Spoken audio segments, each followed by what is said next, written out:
280 Eagle Street. This is to change occupancy to a 4-unit residential dwelling and erect a roof deck. The violation is Article 9, Section 1, extension of a non-conforming use. Article 27T-5, this is in the East Boston iPod. Article 53, Section 8, the use is conditional. Article 53, Section 9, excessive FAR. Article 53, Section 9, insufficient side yard setback. Article 53, Section 52, access to roof deck. 56, insufficient off-street parking. Name and address for the record, please. Madam Chair, members of the board, Richard Lins, 245 Sumner Street, East Boston, on behalf of the petitioner. Madam Chair, this is a pre-existing 3-unit dwelling in the Eagle Hill section of East Boston. I'm going to clarify the record. The violation included a description to add roof deck. During the community process, we eliminated the roof deck, so there is no roof deck being proposed with respect to this project. The proposed change would result in an extension of living space into the basement area. As you can see from the, you'll see from some of the side renderings and side views of the property, this has a pretty substantial exposed foundation as the corner condition of this property descends down towards Condor Street. So we have almost a fully exposed basement towards the rear portion of the property. We would be proposing approximately a 750 square foot 2-bedroom unit in the basement level. We are able to comply with all of the building code requirements to include appropriate means of egress for this particular space. And the building obviously would be fully sprinkled based upon renovations to the property. This is a 2F2000 district, and as I said, it's already a pre-existing non-conforming structure. The change from a 3-family to a 4-family would involve an extension of the non-conforming use. We would also require variance for the existing condition of FAR, which is already at 1.95. That would be increased to 2.51. And then Article 53 requires that any proposed additional dwelling units for pre-existing non-conforming structures would be required to comply with the parking for that additional unit. So a variance for 1 parking space is also being requested. We're not changing anything with respect to Mr. Lins, what's the floor to ceiling height, please? It's 8 feet 4 inches clear throughout the entire basement. And will the utilities, how will the separate utilities be accommodated? So as you can see here in Ms. Folan's screen, we do show common mechanical that are accessed from the rear of the building. The entire building would have access to that, which is required under the building code. So there is no requirement to enter the unit or to go inside the unit for any of the mechanicals that would service the building. And from the photographs, it looks like the current windows are essentially peepholes. Will those be extended in any way? That's correct. So the windows on the rear and the right side of the building will be modified. I believe we're actually incorporating some full-size windows on the right side of the building, including the one for the bedroom. You can see that there. Okay, I see that. How's the plans, Mr. Ehrlich? The plans are okay. On that basement unit, Unit B, well, it looks very tight in the front in terms of relation to grade. The property does slope down dramatically, and it's actually graded at floor level in the rear. So as long as there are large windows, this should be adequate. Okay. Any questions from the board? Is anybody here in support of this proposal? Good morning, Madam Chair, members of the board. Lina Tramelli with the Mayor's Office of Neighborhood Services. We would like to go on the record in support. During the community process, the applicant worked close with the community and addressed most of the concerns. And we also received 11 letters of support from abutters, including 1 direct abutter. Thank you. Good morning, Madam Chair and members of the board. Ricardo Patron from the Office of City Councilor Lydia Edwards. The councilor would also like to go on the record in support. Thank you. And Madam Chair, I see no. Is anybody here to speak either in support or in opposition? Yes. Good morning, Madam Chair, members of the board. Karen Foley, Chris Harvey George's office would like to go on record in support. Thank you. Thank you. Madam Chair, Secretary here. We have 14 letters of support and 1 letter of opposition. And what is the opposition based on? Opposed to the project in general. Okay. Given that information, may I have a motion, please? Motion to approve. Jeff, you want design review? No, not for a basement unit. I don't think there are exterior changes, especially with the roof deck being removed. Yeah, okay. All right, then just straight approval. Second, Joe. All those in favor? Aye. Any opposed? Motion carries. Thank you very much. Calling the next case, calling BOA 113-3745, 49 Utah Street. This is a constructed new roof deck addition to the third floor unit. The violations, Article 27D-5, this is in the East Boston iPod. Article 53, Section 52, roof structure restrictions. Article 53, Section 9, side yards insufficient. Article 53, Section 9, the rear yards insufficient. And Article 9, Section 1, extension of a non-conforming use. Name and address for the record, please.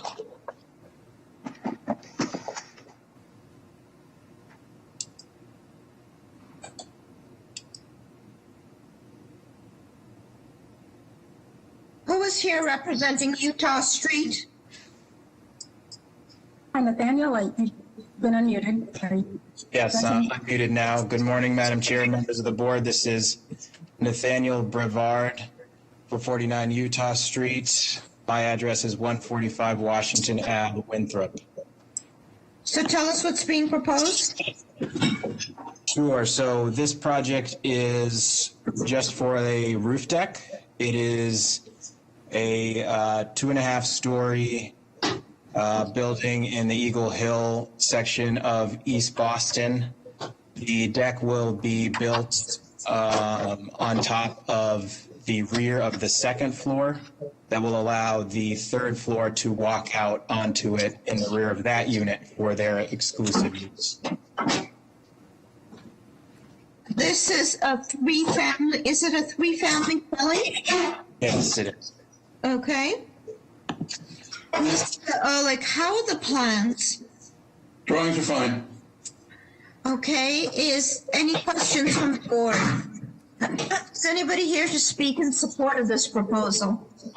Good morning, Madam Chair, members of the board. Lina Tramelli with the Mayor's Office of Neighborhood Services. We would like to go on the record in support. During the community process, this proposal received strong support from abutters and from Eagle Hill Civic Association. Thank you. Good morning, Madam Chair, members of the board. Ricardo Patron from the Office of City Councilor Lydia Edwards. The councilor would also like to go on the record in support. Good morning, Madam Chair, members of the board. Karen Foley, Councilor Asabi George's office, would like to go on record in support. Thank you.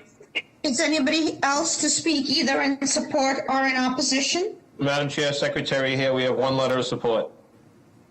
Madam Chair, I see no raised hands at the moment. May I have a motion, please? Motion to approve. Is there a second? Second, Joe. All those in favor? Aye. Any opposed? Motion carries. Calling the next case, calling BOA 109-0432, 11 half Claremont Park. This is off-street parking for two vehicles. The violations, Article 64, Section 36, off-street parking requirement, maneuvering in access areas. Name and address for the record, please. Good morning, Madam Chair, members of the board. Mark Lacasse, 75 Arlington Street in Boston, attorney for the applicant. This is a use of premises application to confirm two parking spaces at the rear of a two-family dwelling at 11.5 Claremont Park. And it is a condition that has existed for over 50 years, but in connection with the other renovations to the property, ISD asked us to file a use of premises permit application to confirm the two parking spaces. They are both at the rear of the property and are accessed by private alley number 536, which is between Greenwich Park and Claremont Park. And it is a condition that is similar to every other house along that stretch of Claremont Park.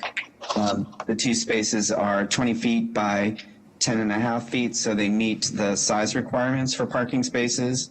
But ISD cited the maneuverability because it's accessed from a private alley. And how many units so this is dedicated to 11.5 Claremont. How many units in that building? It's a 2-unit condominium building. Okay. How are the plans, Mr. Ehrlich? Well, there's one plan, site plan, and it's Mr. Lacasse, it's a little confusing. The private way, I assume, is in the rear, that shows on the drawings as a 10-foot wide passageway. Is that it? Yep, it's known as private alley number 536 on the city assessing map. And it's between Greenwich Park and Claremont Park, and every property. I'm looking not at the assessing map, I'm looking at the drawing you provided. Yep. So that 10-foot wide passageway, is that the issue? That's the access issue. We're not quite sure why ISD recommended that we file a use of premises application for parking spaces that have existed for over 50 years. Perhaps it is because parking spaces that are part of condominium buildings are now being assessed as separate tax parcels. So perhaps to clarify that record, it was recommended that we do so. But as I said, every other house along this stretch of Claremont Park, as well as Greenwich Park, has parking in the rear, and that private alley is used for purposes of access to everybody's driveways back there. And is the issue has been raised in maneuverability? I can't tell from the drawings whether there'd be a maneuverability problem or not. Is this the same for every other? It's the same for every other, and like I said, the condition has existed for over 50 years, and the residents of this building have used the parking back there, as has every other resident. So it's maneuverability seems to be the default citation for parking spaces, but there is maneuverability, and these spaces are readily used by the residents. Okay, Madam Chair, I mean, it is, you can see it is what it is. It's a little hard to make a judgment about that, but so. Okay. Any questions from the board? Is anybody here to speak in support of this proposal? Hi, yes. Good afternoon, Madam Chair and members of the board. My name is Kim Crucioli from the Mayor's Office of Neighborhood Services. The Mayor would like to go on record in support of this proposal. The Mayor's Office, I'm sorry.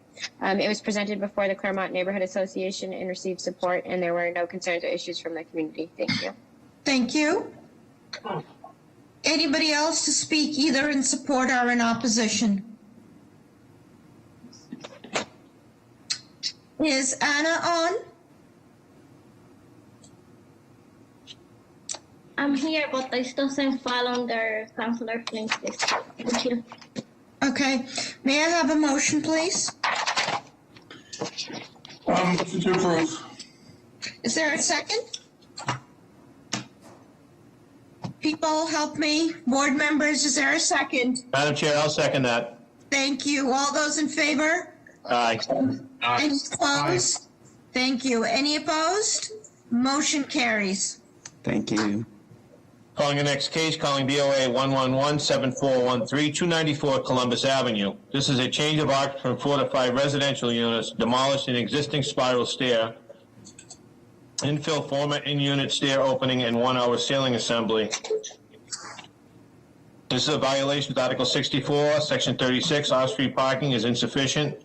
Article 64, Section 8.2, basement units are forbidden. Name and address for the record, please. Good morning. My name is Derek Rubinoff from Derek Rubinoff Architect, and I'm at 82 Spring Street in West Roxbury, Massachusetts. Comcast has been spotty this morning, so hopefully I will not be cut off here. If I do, I'll go back on my phone as soon as possible, but I'm on my computer right now. Good morning to the board. Thank you for hearing us. I am the architect for the project, represent the ownership of the building. Currently, this is a 4-unit building. That was given zoning relief to become to add the two stories that have been since added back in 2015. And now what the ownership would like to do is take an existing duplex unit that's already finished and is legal, that is currently on the first floor in the basement. And they would like to subdivide that unit into a separate first floor unit that would be 2 bedrooms. So that would be essentially existing to remain, and then we would eliminate the spiral stair between that and the basement part of that unit, and then separate the basement part, which again is already finished, it's already part of the GFA, to become a studio unit And it's really a garden unit that is at level with. So Derek, please tell us then, if they're taking a unit and splitting it, what is the size of the basement unit and the size of the first floor unit under this split? Yeah, certainly. The size of the basement unit would be a studio of 497 square feet, and the first floor unit would be 800 square feet. Don't the owners have adequate use, especially since they did go through the first time around and get relief for the additional 2 floors? Well, I think the market has shifted in their opinion, and what they think would be more marketable, instead of having a 3-bedroom unit that's a duplex unit, they feel it would be more marketable to have a 2-bedroom unit and a studio in the basement. Okay, how are the plans, Mr. Ehrlich? Yeah, I'm sure it's more marketable. I'm sure you can get more for 2 units than 1. Yeah, I'm really torn with this because, it feels that the applicants have already come for relief, have profited off of that relief, and now are looking to, continue that. In the meantime, there's understanding the south end, there is no opportunity for off-street parking. So, anyway, let's just go through the process, hear what people have to say. Are there any questions from the board? Just on the plans, Mr. Rubinoff, I don't see any elevations that give me an indication of heights and access and all of that. So can you fill us in? Yeah, sure. There's a ceiling plan that shows that there's over 8 feet of height in this proposed basement unit, 8 feet to 8'6", and then also in the supplemental document, there's a section that shows the heights of the window in the back. So we have the exterior perspectives. Certainly, we could furnish elevations if that is required. I will add that the basement unit next door was approved by the board last year. A very, very similar situation as this. So let's just see. So the access to this proposed unit would be down that set of stairs. Okay, so I see. It's the elimination of the circular stairwell. Okay. Any questions from the board? Is anybody here to speak either in support or in opposition of this proposal?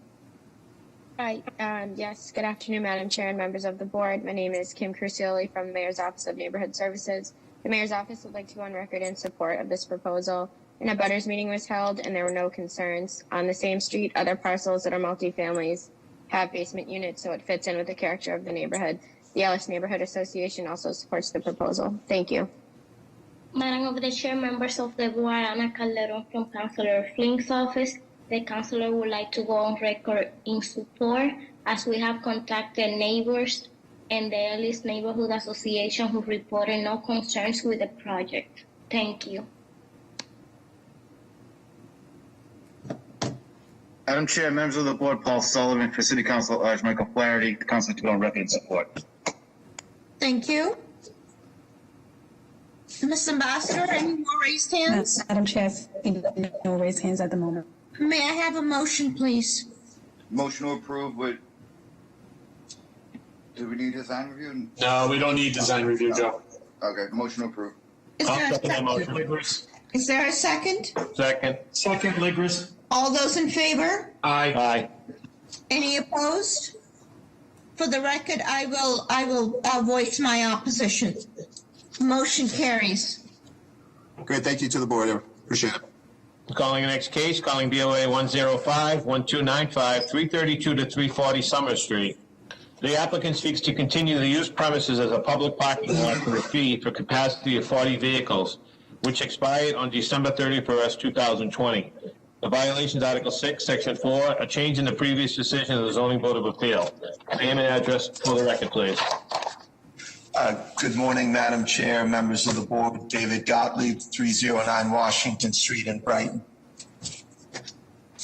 The applicant seeks to extend the use of premises permit until January 31, 2024. The applicant has recently made improvements to the premises in fall of 2020.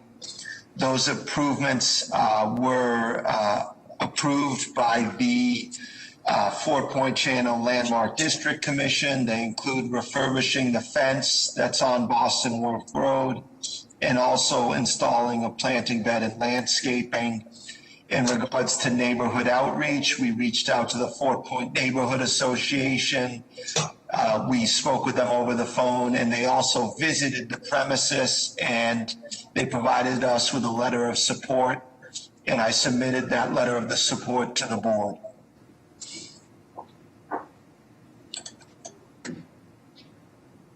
Okay, how are the, let me just see. Oh, okay.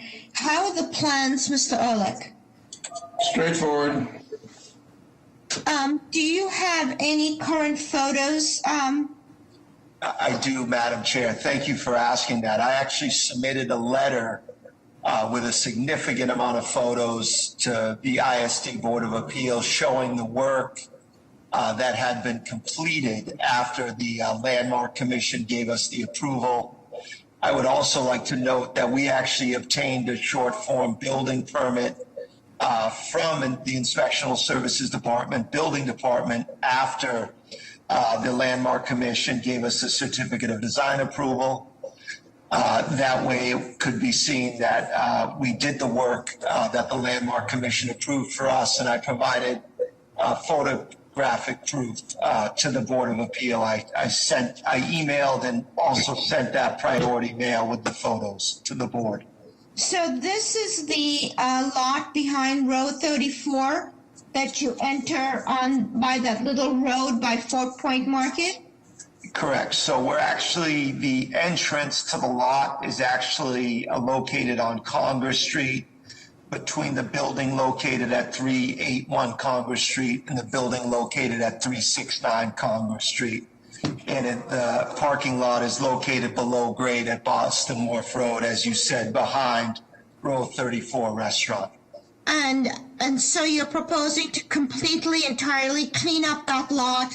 Are you proposing to have any lighting in there? Because I know the times I've parked in there, I have not felt secure. So with the improvements that we made have been pretty significant. We also do have a maintenance plan when we send people out to clean it out. But if you've visited the lot recently, you'll notice that the fence that was installed has been completely refurbished, and the planting bed as well has been, it's a new planting bed is installed, so it's provided screening, and the lot has been cleaned up significantly. In regards to the lighting there, we feel is sufficient, both within the lot and also outside with the additional lights in the public streets. Okay, and, okay, how are the plans, Mr. Ehrlich? As I said, straightforward. Okay, any questions from the board? Is anybody here to speak in support of this proposal? Hi, Madam Chair, members of the board, Haley Dillon, Mayor's Office of Neighborhood Services. We'd like to go on record in support. Thank you. Hi, Madam of the Chair, members of the board, Ana Calderon from Councilor Flink's office. The councilor would like to go on record in support. Thank you. Good morning, Madam Chair, members of the board, Karen Foley, Councilor in East West Harvey George's office would like to go on record in support. Thank you. Madam Chair, Secretary here, we have one letter from the Fort Point Seaport Association in support. Madam Chair, I would have to tend to agree with you as far as the lighting. I've been down there myself in various capacity of meetings and stuff. There are some sort of new lighting that they can illuminate that area a lot better, so I would suggest that maybe they could take a look at that. Okay. On the heels of that, Mr. Fortune, how about a motion? I'll make a motion to approve with BPDA design review for screening, buffering, lighting, and signage. The sign there is pretty old, and there's pretty specific guidelines on what the public parking sign should look like. that I'm sure Stanhope Garage is familiar with. So, Mr. Ruggiero, is that for a 2-year or 3-year? we usually do 2 on these, right? I refer to Mr. Hampton on that. We can do 3 years on that one, Mr. Ruggiero, if you don't mind doing that. And so this is from the December 31st date. So it would bring us to December 23. Yep, let's do it for 3 years. I'll second that motion. All those in favor? Aye. Aye. Any opposed? Motion carries. Thank you. Calling the next case, calling BOA 1122487, 100 N Street. This is level 3 alteration, a change of occupancy from an existing 13,995 square foot convent into a proposed early childhood daycare center for the South Boston Catholic Academy. The project includes a 938 square foot entry and a second floor corridor addition. The new elevator with fire protection system. The violations, Article 68, Section 33, off-street parking and loading requirement, and Article 68, Section 7, the daycare use is forbidden. Name and address for the record, please. Good morning, Madam Chair, and members of the board. My name is George Moranci. I'm an attorney with the business address of 350 West Broadway in South Boston. Madam Chair, members, joining me today on this in this meeting are the project architect, Glenn Hoffman, also the pastor of Gate of Heaven St. Bridget Parish, Father Robert Casey, and Helen Sivian, who is the principal of South Boston Catholic Academy. Madam Chair, members, my client is the parish of Gate of Heaven and St. Bridget's and South Boston Catholic Academy. The site in question is in South Boston. It is located on N Street, occupying a portion of the block next to St. Bridget's Church between East 4th Street and East Broadway. The building in question at 100 N Street is the former convent building for St. Bridget's Parish. It is not used as such any longer. South Boston Catholic Education Center is located a block away at the corner of N and Broadway, and it right now incorporates the early education center of the school. The proposal is to relocate the students from that early education center, create a new South Boston Early Education Center here at 100 N Street. That would thus free up space for a growing demand for the K through 6 school services currently offered at the other location. There's not much of a change in terms of the building. It is an interior retrofit. There is some work in terms of a new entry vestibule, but no expansion of the building vertically or the footprint of the building. The area, which is currently now an open air area between the church and the convent building, would be repurposed as both a drop-off area, drive-in and drop-off for the South Boston Early Education Center. The site plan shows the proposed 15 parking spaces, as well as the turning circle for pickup and drop-off. And in terms of the violations, this would be an early education center. As I said, it is not a daycare per se. However, daycare is the only item in the use item code which most nearly fits in with what this K0, K1 school, which it is, would be offering. So there is relief required for the use. Also, the zoning refusal letter cites parking.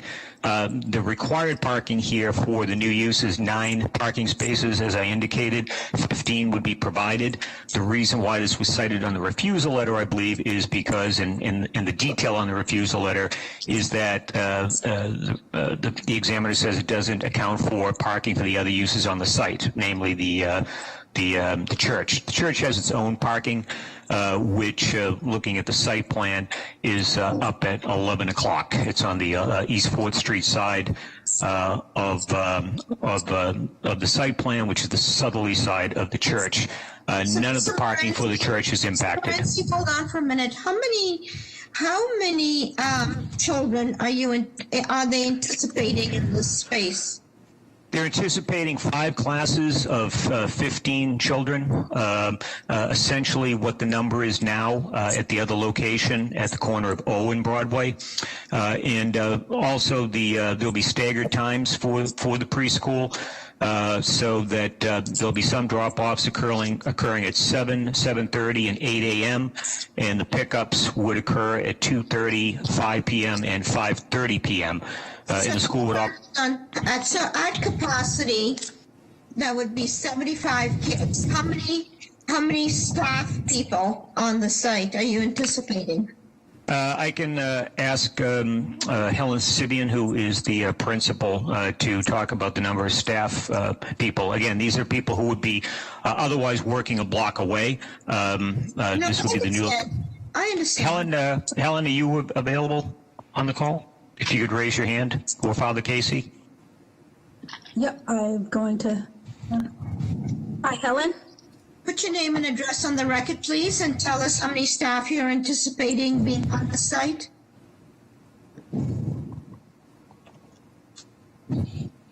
Helen, you've been unmuted.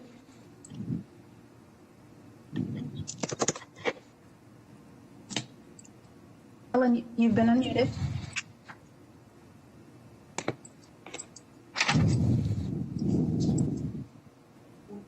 I'm not sure what's going on, Madam Chair. Father Casey, perhaps. Casey. It's okay. Yep, I see him. Unmute. Father Casey, you've been unmuted.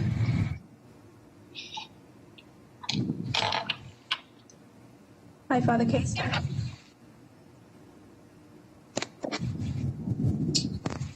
In the meantime, Mr. Ehrlich, how are the plans? The drawings are okay. Yeah? Okay.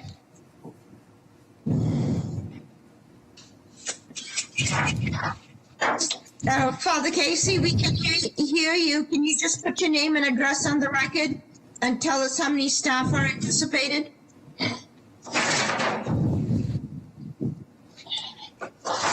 In the meantime, is anybody here to speak in support of this proposal? Any questions from the board? Sorry.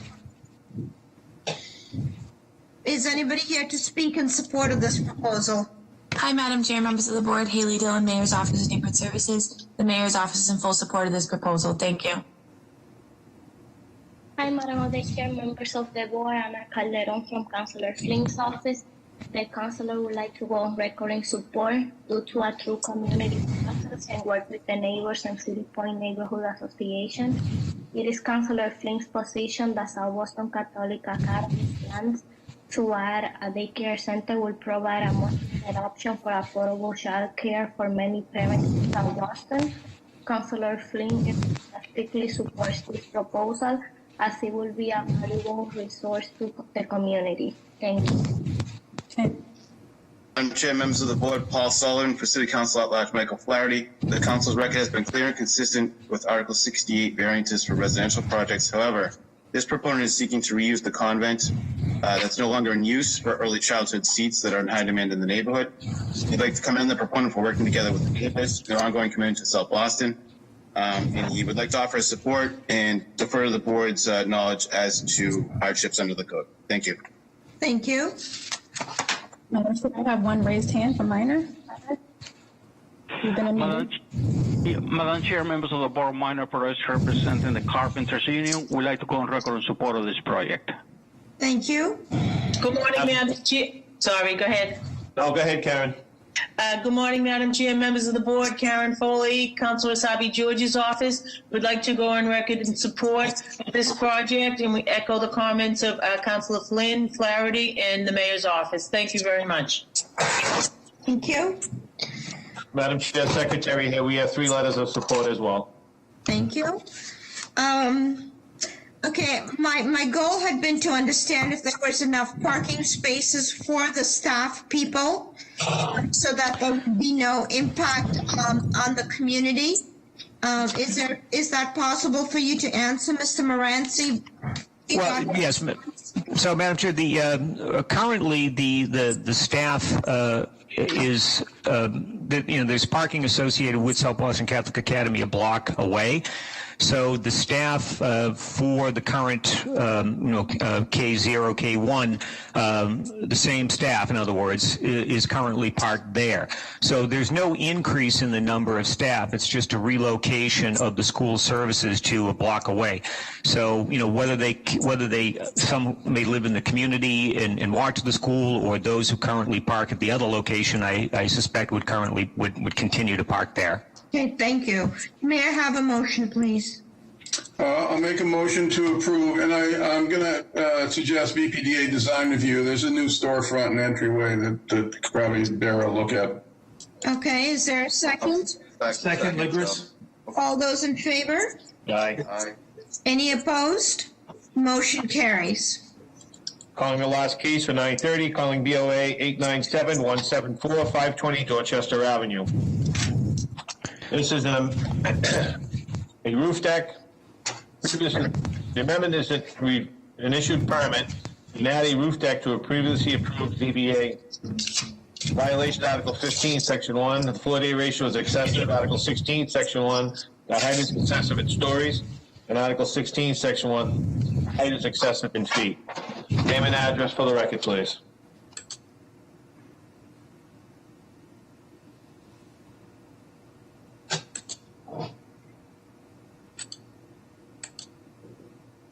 Mr. Moranci, are you on?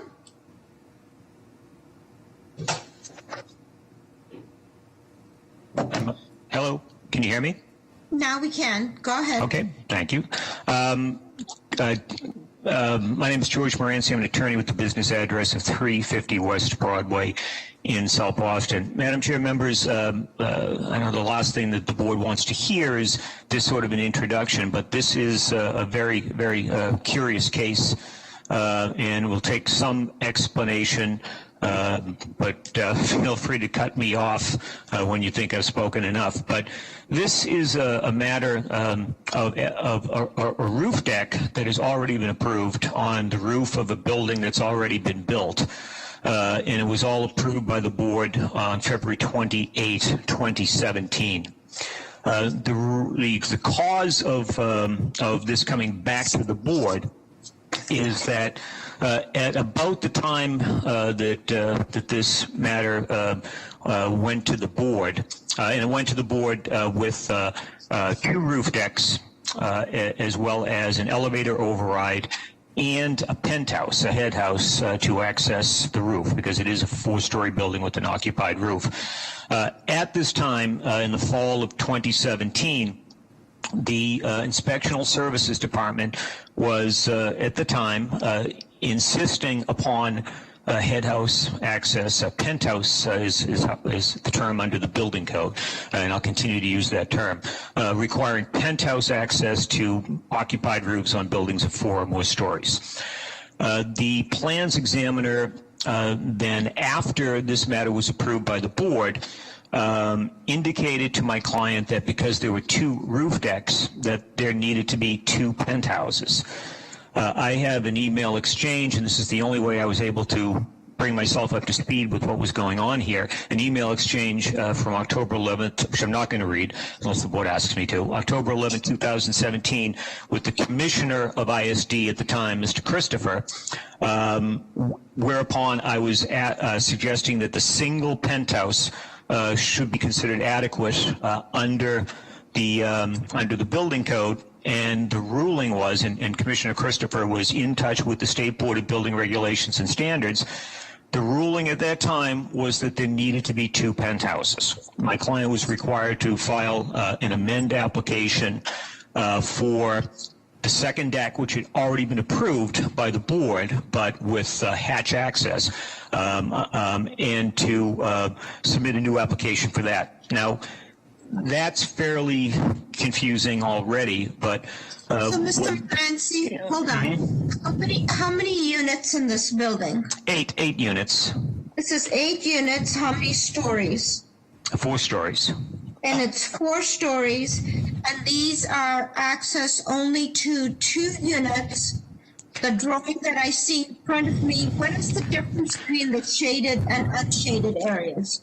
The unshaded area is the roof deck in question, again, which was already approved by this board, and then the new penthouse in the front that was built to provide access to the Unit 5 roof deck as required by the Inspectional Services Department. So in other words, the rear penthouse, which is shaded, has a door coming from that to the roof, and that is considered, or at the time was considered by ISD as the access penthouse for the roof deck on the right. The roof deck on the left is the one in question, in the one where the Inspectional Services Department informed us that it was necessary to add a full penthouse to provide access to that Unit 5 roof deck. This all occurred in 2018. Mr. Brandt, can I interrupt you for a minute? Sure, certainly. I'm sure this was discussed, but why couldn't a door on the left of the rear penthouse and a little walkway be adequate to access the left roof deck? This was my question to the Inspectional Services Department in October of 2017. And the answer that I got back, Mr. Ehrlich, because I suggested the very same thing. It was our intention from the beginning that if, in fact, penthouse access was required for the occupied roof, it was provided by the rear common penthouse.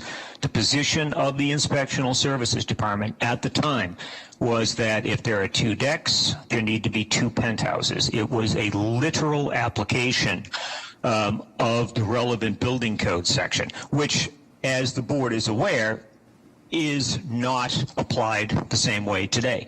At the time, in fact, I was told that we would not, the Inspectional Services Department would not even support relief, which actually we already got relief because the board approved it without penthouse access. But it was post ZBA approval, whereupon ISD said because of pressure from the state at that time, fall of 2017, that they were, I don't know that the commission used the term cracking down, but he said that they had been contacted by the state and that they were seeking literal enforcement of the penthouse access regulation in the building code.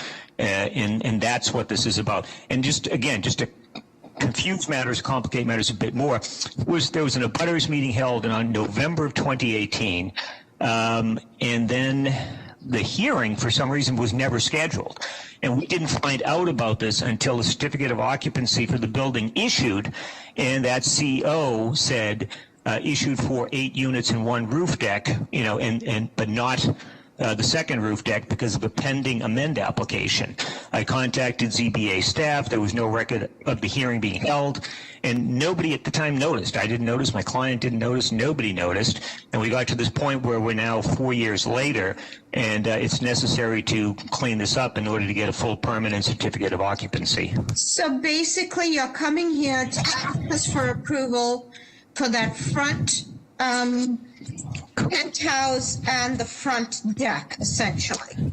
That is correct. And everything's been built. Do we have a clue of what that looks like? It's it's on the plans that the board had there. That's the floor plan. So the address is 520 Dorchester Avenue. Correct. Yes, that is correct.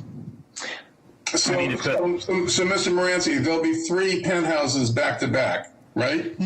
Well, yeah. The elevator, Mr. Ehrlich, the elevator portion, that is a full projection of the building, to the 4th floor. Yes. It's a single structure. Whatever you call them. Hold on, Miss Ambassador, can you mute everybody, please? I just need to hear from Mr. Ehrlich and Mr. Moranci. Thank you. So no, the issue, I don't think it's column. There will be 3 structures on the roof back to back. My question is, I can't tell from the drawings, are they all the same height? Yes. Okay. The rear penthouse structure in the front are exactly the same, except they're flipped, obviously, because the stairs are coming up in opposite directions. So the front one angles. And is the elevator penthouse the same height? Same height. Yes, everything is the same height, Mr. Ehrlich. Okay, so at least from a design perspective, you've got one, essentially, looking at it from the outside, you've got one rectangular box. Correct. It appears to be a single structure. Yeah, okay.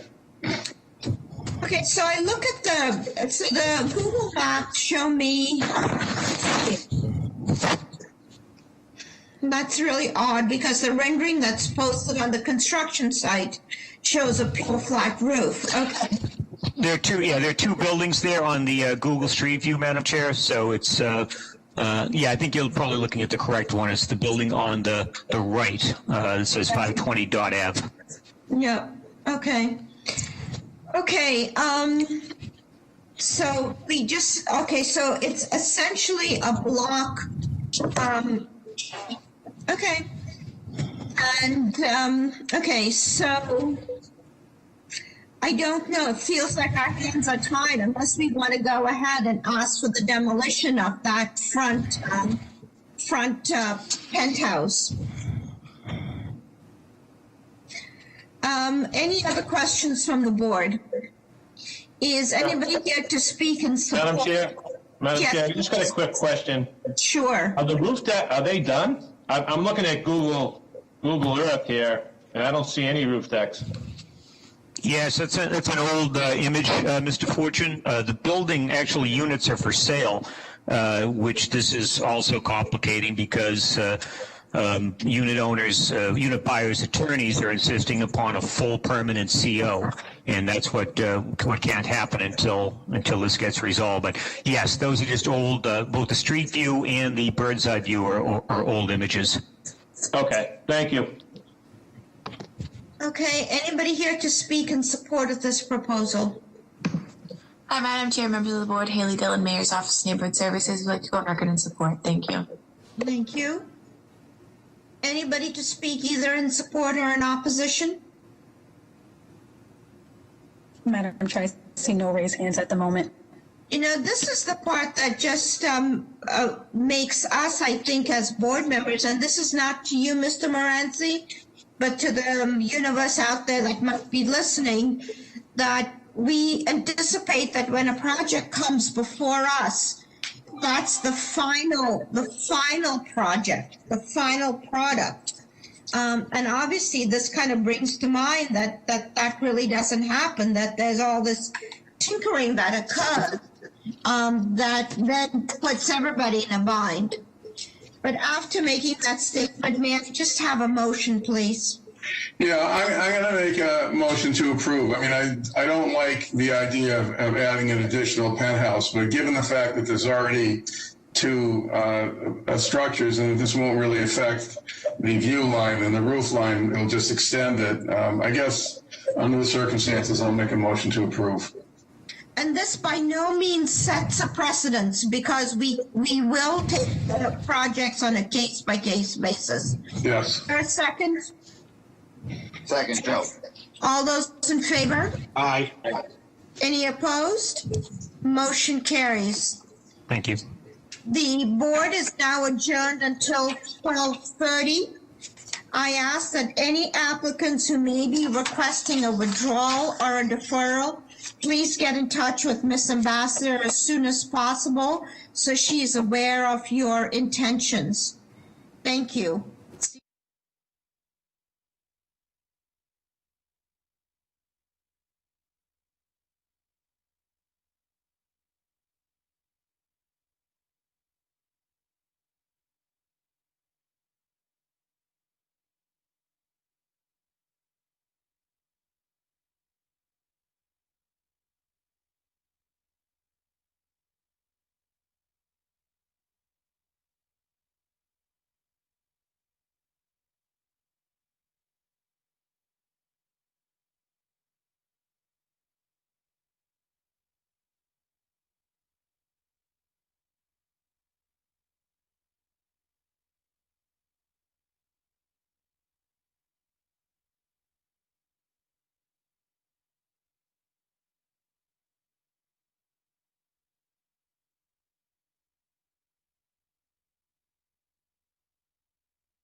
For January 12th is back in session. Happy New Year.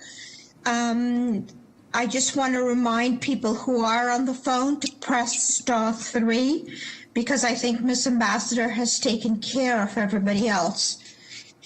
I will, as I did before, just take a roll call of board members.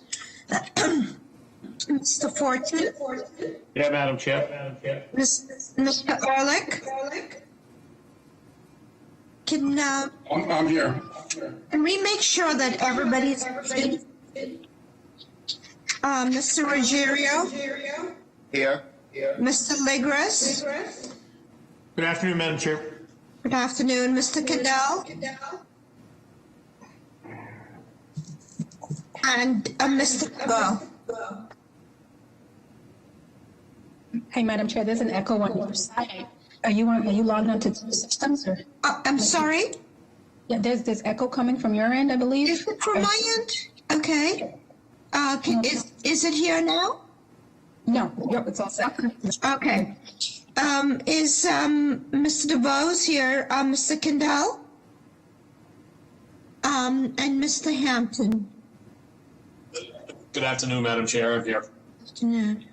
Let's see. Can somebody let me know when Tyrone is on? So that we know whether we have a full board or not. In the meantime, we do have a 6-member board. So just to let everybody know that you need 5 members in support of your project for it to carry. Madam Chair, Unless I Mr. hear a- Kendall is on. Okay, so I take that back. We are a full board. So let's get moving. Okay, so I'm going to call the 12:30 hearings for deferrals or withdrawals. Address, please. Only deferrals or withdrawals for 12:30. Hi, Mr. Secretary, Derek Small here. Yes. Address 12 and 29 Rock Hill Road. Sure. For the record, calling BOA 106-8506, 12 Rock Hill Road. It's a companion case, BOA 106-8509-29 Rock Hill Road. Name and address for the record, please. Good afternoon, Madam Chair, members of the board, Attorney Derek Small, the applicant Matthew Hayes. We're here today seeking the deferral of these matters. We are still in constant communications with the community group, and we are proceeding as planned. May I have a motion, please? Motion for. Is there a second? Second. All those in favor? Aye. Any opposed? Motion carries. The date, please? We have a date of March 30th at 12:30. Okay, thank you very much. Yeah, we have an echo still.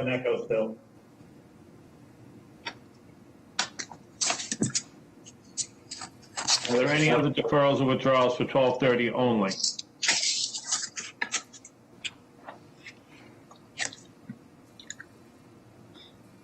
Ms. Ambassador, any hands up? I see no hands raised, but there were a few people who had let me know prior to the meeting. And we're all set. Okay.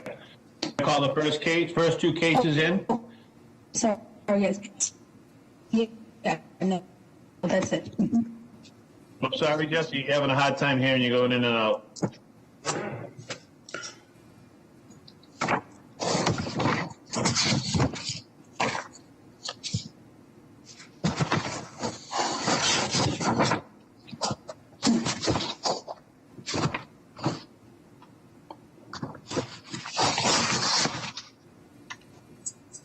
Yes, sir.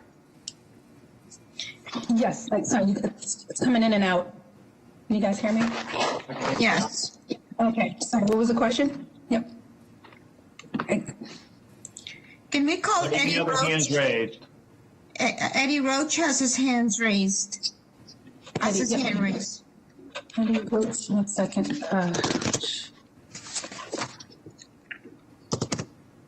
I don't see.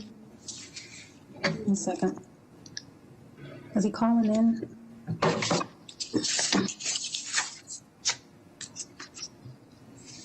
I see a caller 282. Hi, caller 282, you've been unmuted. Hi, caller 7282, you've been unmuted. Can you hear me? Let's just start with Blue Hill Ave, please. I'm going to call the first two cases, Madam Chair, calling BOA 112-3442, 22 to 28 Blue Hill Avenue. There is a companion case, BOA 112-3448, 14 to 16 Partridge Place. 22 to 28 Blue Hill, this is a change of occupancy of 22 Blue Hill Ave, 28 Blue Hill Ave, from storage, distribution, and public garage to repair garage. The violations, Article 50, Section 19, a use of repair garage for two shops is conditional. This is for 14 to 16 Partridge. This is a change of occupancy from 14 to 16 Partridge Lane, from auto body repair to storage to health club, 50 occupants. The violation, Article 50, Section 19, the health club is conditional, and Article 50, Section 19, the storage is forbidden. Name and address for the record. Good afternoon, Madam Chair, members of the board, Attorney Nick Zazula, McDermott, Quilty, and Miller. Happy New Year. Can you hear me okay, Madam Chair? Okay, thank you very much. Madam Chair, with me today is Marco Bertrand from Origin Property Group and BMF3 LLC, who's the property owner. As you can see here, this is in Dudley Square. It's at the corner of Dudley Street and Blue Hill Ave. It's an underutilized commercial warehouse. It used to be the BR Guest Linen and Party Equipment rental business. And since Marco's ownership of the property, what they're looking to do is rehab the warehouse and bring in some high quality small business operators with local roots to make contributions to the neighborhood with investment, improvement of the property, and to energize the site. There's the front of it there, as you can see. There's no work to be done to the site, Madam Chair, just tenant fit out. The exterior of the buildings will all remain, for the most part, the same. So hold on, Counselor, hold on. I see that it's a change of occupancy from storage, distribution, and public garage to repair garage. Yes, ma'am. Does that still hold true for 22 to 28? Yes, ma'am. Okay. Yeah, so the change is, I know when you look at that use, it's not the full story. The repair garage is for a luxury custom car tinting and detail site, and the other one is for a custom high-end motorcycle build. So it's not a standard vehicular repair garage, so to speak, but under zoning, it falls under those uses. Okay, and then on Partridge Place, is that proposed health club in there too?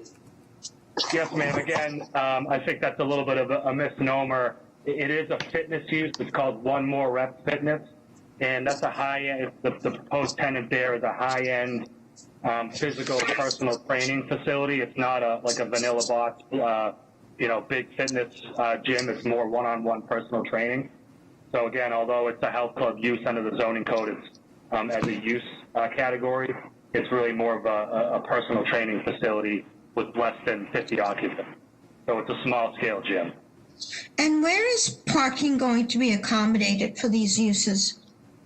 Yes, ma'am. So parking, there is parking on Partridge Place. Part of Partridge Place is actually on the property, as you can see here. That comes off of Dudley.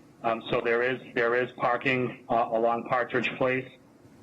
There's also parking on both sides of Blue Hill Avenue. But the location itself, it is highly accessible via buses and commuter rail, and the Silver Line is about a half mile away. So parking would be primarily utilized by employees. There's not a lot of employees at these uses. And then if there was any additional parking needed, the idea would be there would be parking, ample parking along Blue Hill Ave. But these are all, Madam Chair, to your point, these are all low traffic uses. None of these are high traffic, uses. It's a lot of one in, one out, and by appointment only. Okay, and tell us how the repair garage, which we understand is auto detailing, how is that going to function? So I see Blue Hill Ave. Will that, all the work will be in the building, or, because I can't tell, is that part of the, that must be part of the sidewalk?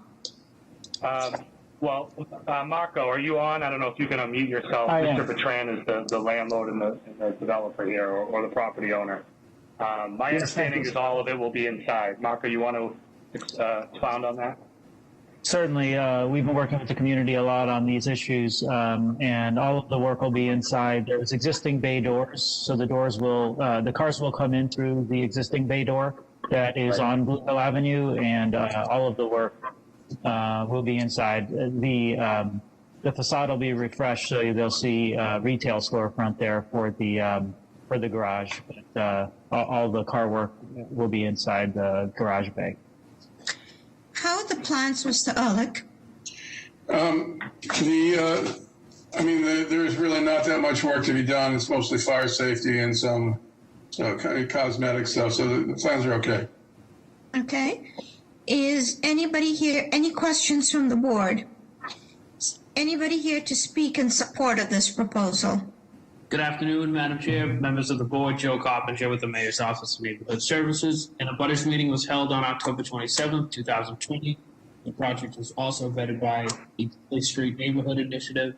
Our office received no objection to the project, and would like to go on record in support of this proposal. Thank you.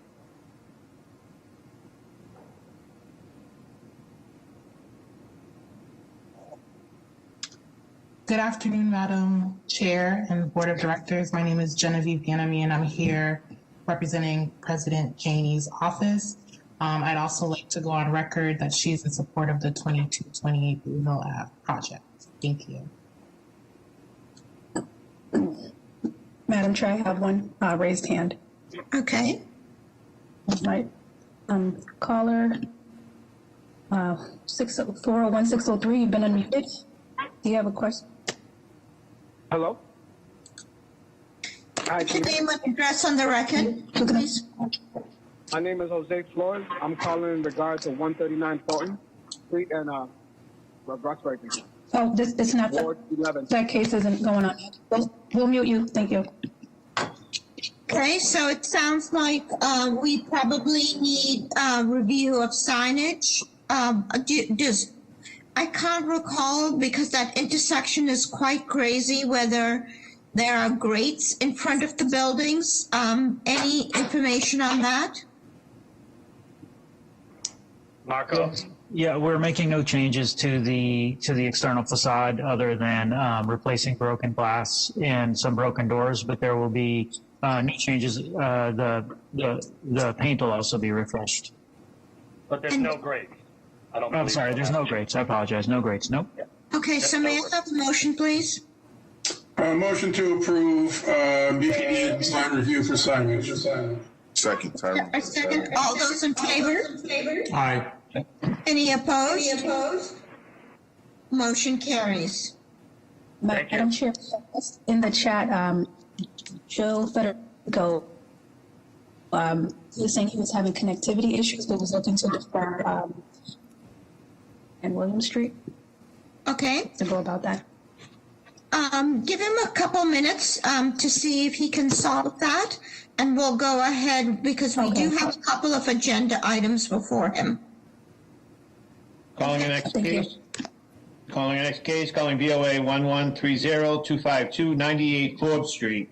This is to construct a new mudroom addition, single-story wood frame construction to an existing family dwelling. The violation is Article 65, Section 9. The floor-to-area ratio is excessive. Article 65, Section 9, the front yard is insufficient. Name and address for the record, please.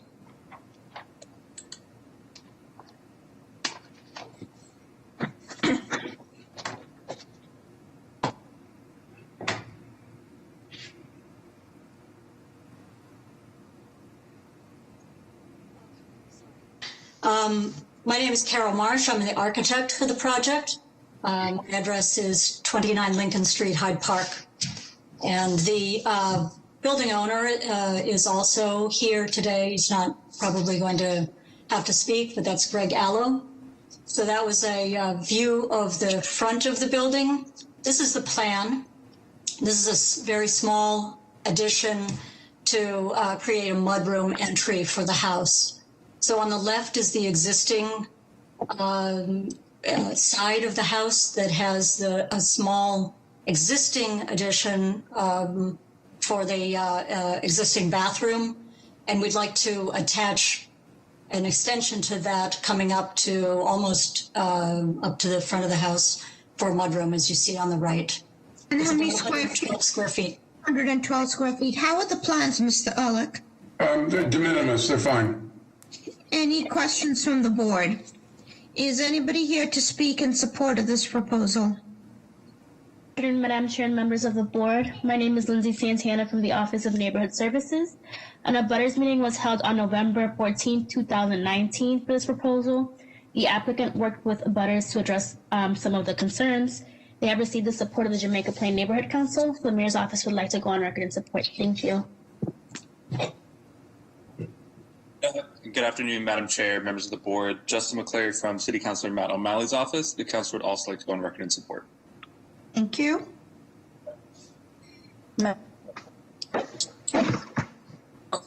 Wants to speak from Arwen Tommen. Arwen, you've been unmuted. Excuse me, sorry. Karen Foley, Boston City Council, Anissa Wasabi George's office. I'd like to go in support of this project. Thank you. Thank you, everyone. Good afternoon, Madam Chairman and members of the board. Thank you so much for your time. My name is Arwen Bowman, and I'm here to express my objection to the variance sought by the owners of 98 Forbes Street. I can see that you guys have a busy session, so I'll try to make myself brief here. We're longtime residents of JP. We've lived at our house since 2008. Our house is oddly positioned because it's one of the oldest in the neighborhood. It sits nearly a full story below and only 4 feet from the applicant's house. The fact that our houses are so close together and at different elevations creates many undesirable conditions at our house with respect to privacy, light, air, view, and noise. We're very worried that the applicant's proposed plans will make these problems worse. The applicant has a non-conforming undersized lot that's already overbuilt. It offers nearly 2,000 square feet of living space, 3 floors, a covered porch, and a garage. Again, these structures are just feet off the rear property line at their closest point and just over 4 feet from our house, which lacks rear setbacks. You know, the zoning code requires rear setbacks for a reason, as they afford important breathing space between homes. The proposed side-facing egress and porch would have a view directly into our bedroom. It would sit, just 12 feet off the property line or thereabouts. Someone standing on the porch would have a direct line of sight to our bed, raising significant privacy concerns. We no longer feel comfortable opening our blinds and windows for light and air, purposes the zoning code is intended to protect. And because of the extreme congestion. Okay. So the building next to 98 Forbes, is that a 2-family? Next on Forbes Street. I'm on Wyman Street, to be clear, so I'm right behind the house. You're up the rear, but this is a side addition. Right, so the side addition is going to have a porch like right in front of my bedroom windows. So when they stand on their porch, they're going to look right into my bed. Would it be possible for us to take a look at the site plan?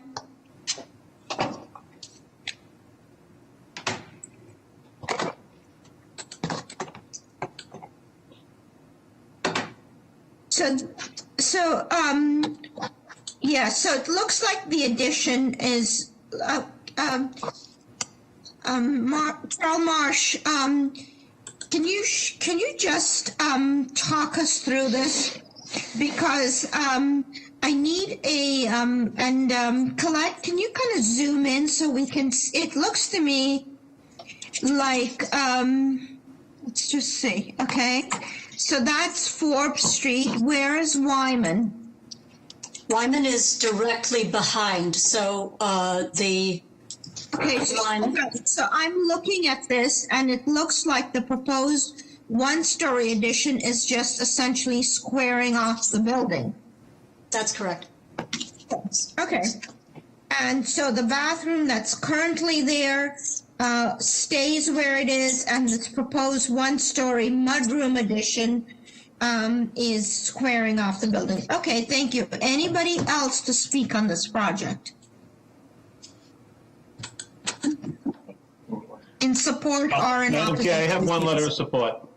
Okay, thank you. Thanks. Any other raised hands?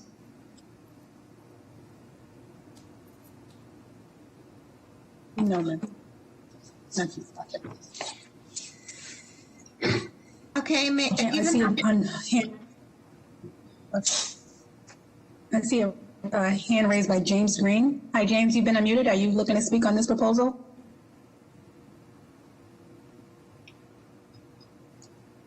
Hi, James Green. You've been unmuted. Don't hear anything, sorry. Any of those callers, all of them have raised hands.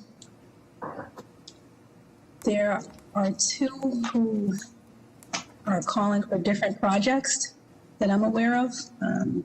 Just see. Okay, so given that information, may I have a motion, please? Motion to approve BPDA design review. Second, Joe. All those in favor? Aye. Design review on mud, Mr. Ehrlich. Well, I mean, it is the exterior, so. Okay. There's a second. All those in favor? Aye. Aye. Any opposed? Motion carries. Calling your next case, calling BOA 109-4620, 139 Thornton Street. This is to add living space to the first floor by extending spacing to the basement area and adding 2 bedrooms about a family room. The violation is Article 50, Section 29. The floor area ratio is excessive. Name and address for the record, please.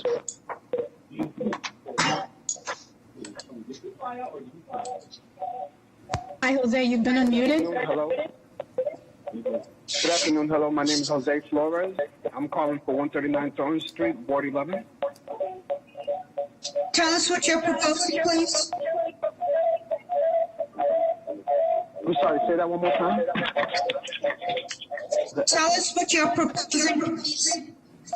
Our proposed work is to add living space in the basement and connect to the first floor. Okay, so how many units are in this building? I'm sorry, I'm hearing an echo. It's a 3-family building, is that what you're asking me? Okay, it's a 3-family building, and looks like you've already started your basement. I'm so sorry, ma'am. I get an echo. Costa, can you mute? Back here. Who needs to unmute?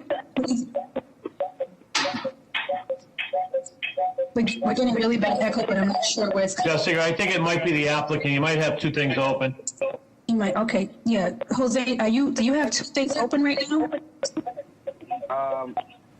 I was. You want a computer and phone? I was trying to get on the WebEx, but I closed it out. It's just the phone line. But I clearly recognize when you mute me, that when you unmute me and we're both talking together, it's an echo. You have to log off of the website if you're calling by phone. I'm calling. Yeah, I called because I couldn't get on the website because I'm nowhere near a computer. Okay. So you're just on one line right now? Yes, ma'am.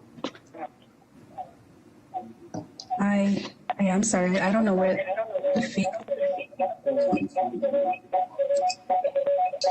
Can you mute Karen, please? Karen Foley? Yep. Okay. Let's right. give it a shot. Okay, Jose, try speaking. So, Jose, we have your name and address. Tell us what you're proposing to do. All right, so I'm calling for 139 Ward. 139 Thornton Street, Ward 11. Proposed work is to add living space in the basement to the first floor. Okay, and what's the floor to ceiling height in the basement? It's 7 feet. If not more, to be honest with you. Pardon, it's 7 feet. And tell us about the distance from the floor to the sill of the windows, of the lowest window? I want to say about, to be honest with you, I want to say like about, you said from the sill to the floor, right? From, like, if I needed to climb out the window. Well, the thing is, there's proposed window wells to be done, and windows will be actually extended. But right now we have like about 3 feet. Okay. And then, are the utility rooms separate? Yes, ma'am, they will be separate. Okay, how are the plans, Mr. Ehrlich? I'm sorry, say that one more time. Please stay on hold. I have a question for Mr. Ehrlich. The drawing showed that it's 7'6" in the basement, which is what's required by code. If it's 7 feet, as the applicant said, that would be a problem. So I'm going by the drawings, assuming they are correct. To the applicant, much of the basement is above grade, so it's not one of these typical, but they're very small little eyebrow windows. Are you putting in new windows or just window wells? We're going to put in new windows. We're going to accommodate them to be fire access ready. You know, in case of any emergencies, we're going to accommodate them that you will have new windows and you would have window wells, so you'll be able to have access out in case of any emergency. Okay, yeah. I mean, the drawings show bigger windows, and the side elevations show bigger windows than what the existing conditions show. So, you know, not wonderful, but it's much better than many of the proposals that have come before us, and it meets code. So I guess they're okay. So what's happening in the side yard? Is the side yard your property or somebody else's property? The side yard is the homeowner's property, and it has plenty of parking. That's what you're looking at. But it's a separate lot. Yes. Okay.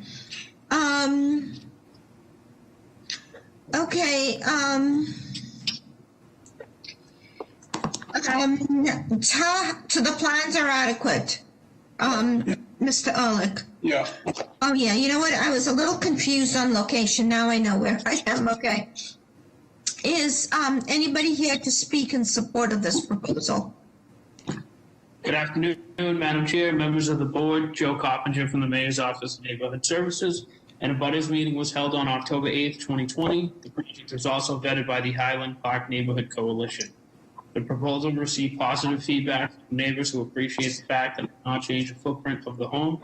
We'd like to record in support of this project. Thank you.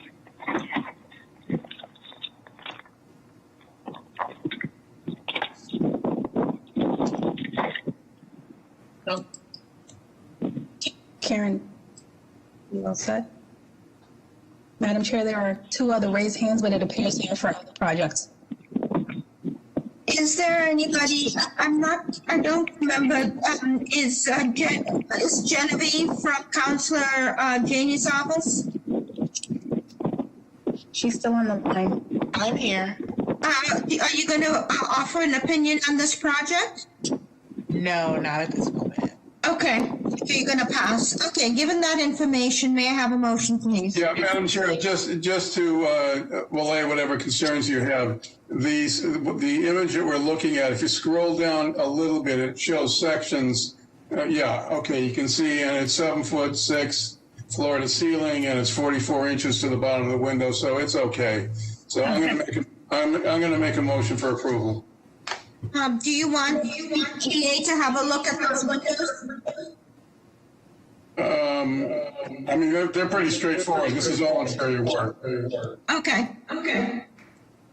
Is there a second? Second, Ligris. All those in favor? Aye. Any opposed? Motion carries.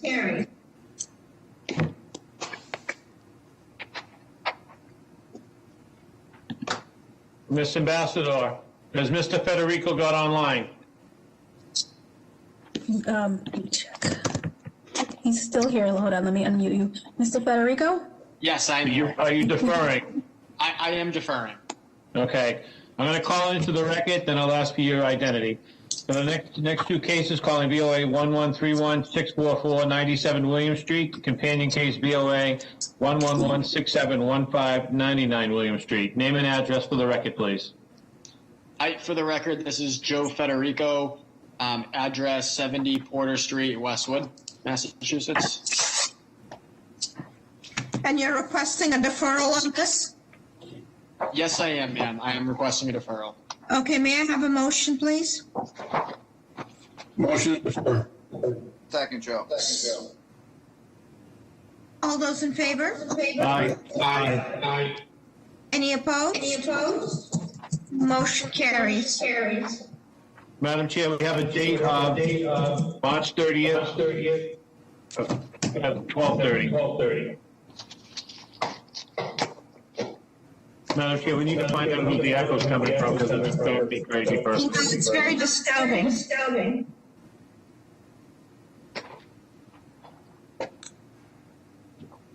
Looking down and I just see the board members who are muted. That shows.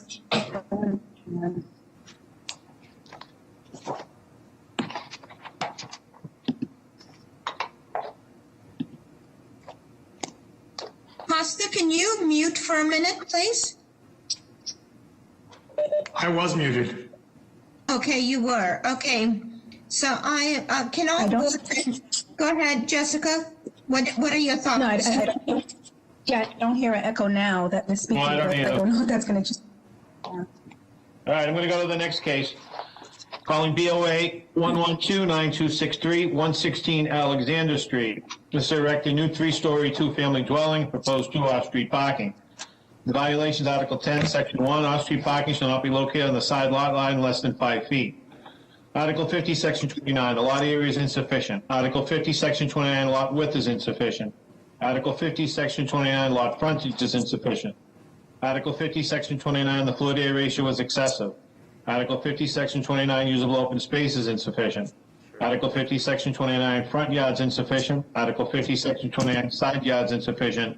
And Article 50, Section 29, the rear yard is insufficient. Name and address for the record, please.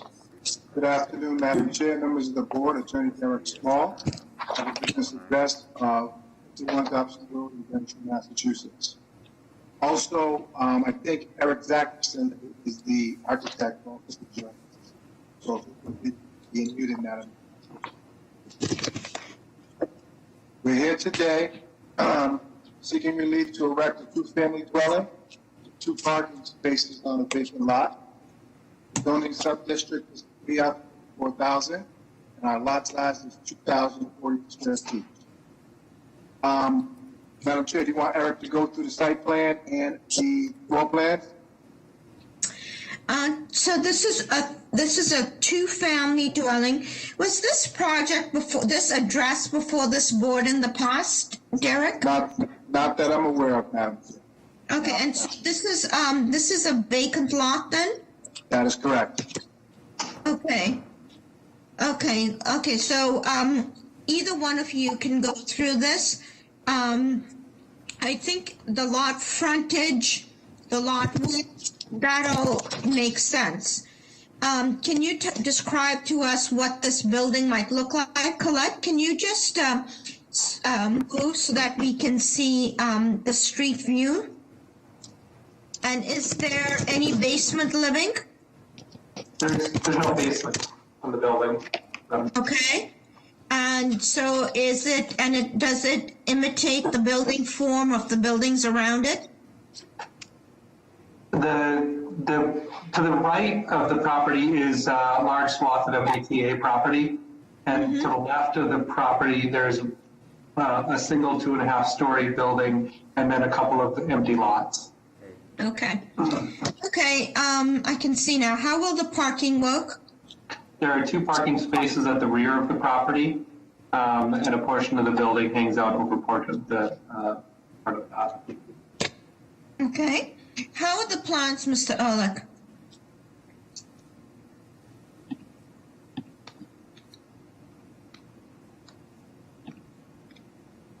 Sorry, I forgot I had muted myself. The plans are adequate. Okay, any questions from the board?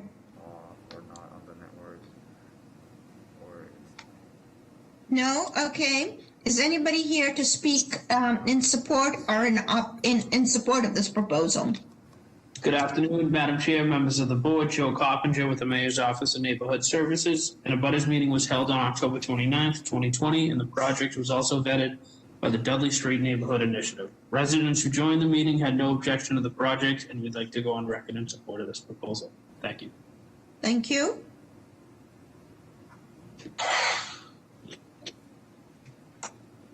Madam Chair, if no one else is going to speak, there are no other raised hands for this proposal. Okay, may I have a motion, please? Motion to approve BPDA design review. Second, Joe. All those in favor? Aye.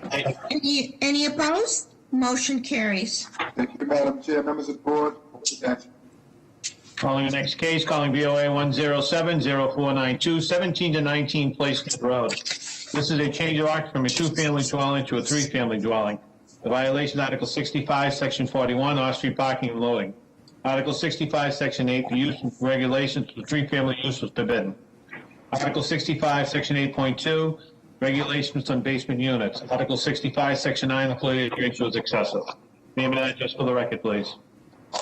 Good afternoon. Again, Madam Chair, members of the board, Attorney Nick Zazula, McDermott, Quilty, and Miller, 28 State Street in Boston. With me today is Tom McGlosky, who's the property owner and also the architect on the project. You can see the existing house here now, 17-19 Place, said it's a large lot of about 6,700 square feet. It's in Columbia Savin Hill neighborhood of Dorchester, just off of Savin Hill Ave. What you see before you now is the exterior. It is an existing two-family building. You can see the two doors there at the front, and each of these two-family units has 4 bedrooms. So each of these is a very large 4-bedroom unit for 8 total bedrooms.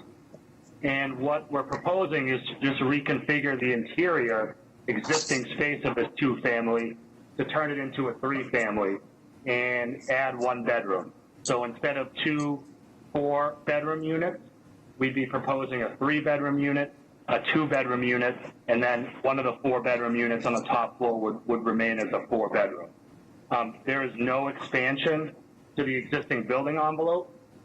Minimal exterior changes, as you'll see in the plans, just to add a door to the left of these 2 doors to the new unit, and some changes on the left-hand side for an additional door as well to the unit. So tell us about the basement. Tell us about the floor-to-ceiling height in the basement, and give us the information. Absolutely, and if Colette or whoever could go down to slide 9 on our presentation, we have a section in anticipation of this question. Here's one, and then if you go to the next slide, you'll see an actual section. The floor-to-ceiling height, the next slide, Colette, if you could, I believe. 9.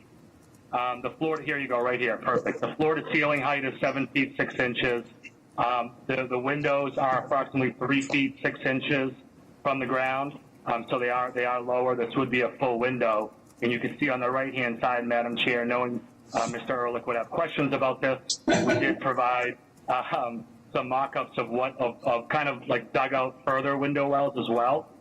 There are windows, existing on the left-hand side of the building where some of the basement living space would be located.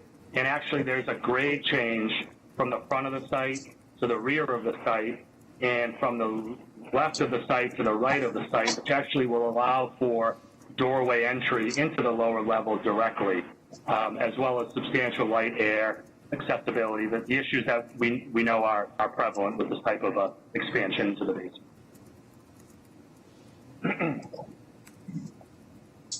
And the utilities?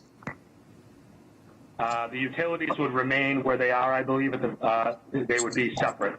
They would be separately blocked off from this living space in the basement. And I'd be remiss if I didn't mention that this is a duplex. So the entire unit's not in the basement. There is living space on the first floor. That would be part of this unit as well. So then at what point are we going to see proposed expansion to the basement on the other side? I don't believe there's any room for that based on utilities and the way that that it's laid out. You can see here, we'd be utilizing most of it already. Okay. So there wouldn't be any proposed expansion to the other side there's no place for it. Okay.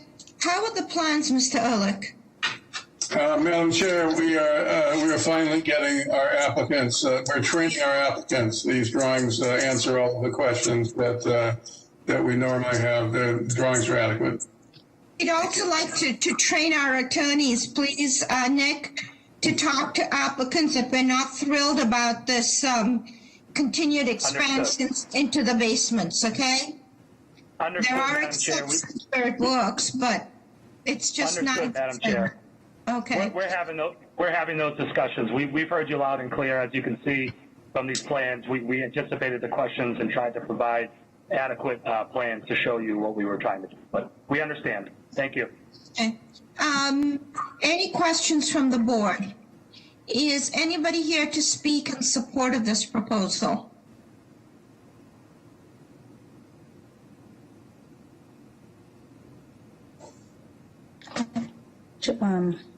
Ed, a rep from Councilor Frank Baker's office, but maybe speaking. Go ahead, Joe. Madam Chair, may I speak to some of the support that may not be coming No, forward? I still want to hear from everybody else. We'll get back to you. Yes, ma'am. Good morning, Madam Chair. Good afternoon, Madam Chair. I know that you're looking for support at the moment. We're in opposition, so would you like me to wait? Just go ahead. Tell us what the opposition is based on. So there is some support for this project, Madam Chair, but the history of the applicant and with the neighbors, they just feel like he wasn't a good neighbor to the abutters, and therefore we are in opposition to the project. Thank you. Madam Chair, members of the board, Pat Fandel, Mayor's Office of Neighborhood Services. We'd like to also go on record in opposition to this proposal. There was an abutters meeting held on site, and the applicant did meet multiple times with neighbors in the Civic Association, and he received support from them. To the councilor's point, there are some ongoing concerns with the bedroom count and operational concerns of the tenants. However, he did receive support from other folks in the neighborhood. Connection issue. Madam Chair, Secretary here, can you hear me? Yes. Madam Chair, we have one letter of support and one letter of opposition. The opposition is basically what Mr. McEachran just said. Okay. Madam Chair, I have two raised hands. Okay, let's hear from them. Charles? Yes, I am Charles Monroe. My wife Katrina Martin is here with me. We're direct abutters at 15 Plaisted Road. And we gathered 14 signatures on a petition opposing this proposal from 7 households directly on Plaisted Road. So, Carlos, can you tell us briefly what the opposition is based on? Yes, I can read you the petition. Don't read it to us, just summarize it. The opposition is based on 2 factors, on density and operations. The density is that there are, in this 2-family, there are currently 8-bedroom home. There are currently 9 young adults. There were incessant parties throughout the warm months, Friday nights, Saturday nights, sometimes both. There's open drinking, lots of reefer smoking, tiki torches on the back porch. Our tenants downstairs complained about the fact that their house reeked of marijuana smoke. There were football games that went off the front deck onto the road. It was basically a dormitory party house, and quite not in keeping with our fine residential neighborhood. Thank you. And is there a second? So first is density, and second is operations. Anything else? Okay, may I hear from the next? There was 7. Okay, yep, the next caller, 7640. Hi. Madam Chair, members of the board, Paul Sullivan for City Council at large, Michael Flaherty, the council to go on record in opposition. Thank you. Okay, given that, and Counselor, you said you had some letters in support. Yes, ma'am. If I may, just very quickly, I know you have a long agenda. We did get votes of support from the Columbia Savin Hill Civic Association. Both their planning committee and their general membership voted in support of this project. We also do have a direct abutter on the other side of the property. Mr. Monroe lives on the right side of the property. We have the abutter in support on the left side of the property. We also have about 20 letters of support from some other folks. Can I just respond to the density question very briefly, just because it's germane to your vote? The density issue, we're not expanding the building and we're adding 1 bedroom. The density as a 3-family, although it's a 2F zone, it does back up to a 3-family zone, and there are at least three families on Placebed, including 9, 12, and 28, as well as some 3 families on Denny and on Savin Hill Ave. So the density issue to me is we're not expanding the building envelope, we're adding 1 bedroom. That would be our So the place I'm coming from, Nick, is that this is a beautiful house. It has potential, but if present performances will likely be an indicator of future performance, and if tenants are rowdy and not respectful of the neighborhood, then we do have an issue here. So given that information, may I have a motion, please? Yeah, I'm going to make a motion for denial. I mean, there's nothing wrong with the plans of the proposal or the issue of density, but I can't see rewarding a landlord for bad behavior. So I'm going to make a motion for denial. I'll second. Is there a second? No. All those in favor? Aye. Any opposed? Motion carries. Thank you. Madam Chair, is that a denial without prejudice? Just so I want to be clear on the record, or was it a straight denial, Madam Chair? I didn't hear. My motion was for a straight denial. Okay, thank you. Madam Chair, I just want to go back to Alexander Street, 116. I had 2 letters of support Okay. on that project, so I just want to make sure I get a clarification. Okay, got it. And then calling next case, calling BOA 105-3701, 1463 to 1467 Dorchester Avenue. This is to build a new 5-story building with ground floor retail and office space, ground floor apartment and 28 apartments on floors 2 to 5, no parking. Violations, Article 65, Section 41, off-street loading is insufficient. Article 65, Section 42.3, traffic visibility across the corner. Article 65, Section 15, the residential unit on the first floor is a forbidden use. Article 65, Section 16, the floor to area ratio is excessive. Article 65, Section 16, height requirement is excessive. Article 65, Section 16, the rear yard is insufficient. Article 65, Section 41, off-street parking requirement is insufficient. Name and address for the record, please. Jacob Taylor. I'm with Kleinhornig LLP, 101 Arch Street in Boston, and I'm joined by Travis Lee and Hannah Bullock, or John Bullock from Place Taylor Architects. So tell us what's being proposed. So we are proposing a 5-story, actually 29-unit workforce housing development with 1,300 square feet of retail space on the ground floor. And this is a site, it's a small lot located in Fields Corner, directly adjacent to the Fields Corner T station. And the program here has been developed in accordance with the city's Compact Living Pilot Program. And the guidelines associated with that program. And the project is proposed to contain 21 studio units, 8 one-bedrooms, and as indicated, we're not proposing any off-street parking. It's a small site, ideal for transit-oriented development. And we're also proposing secure bike storage and possibly a blue bike station. So how large are the studios? What's the average size for the studios? Good evening, Madam Chair. This is Travis Lee. I'm the developer of the project.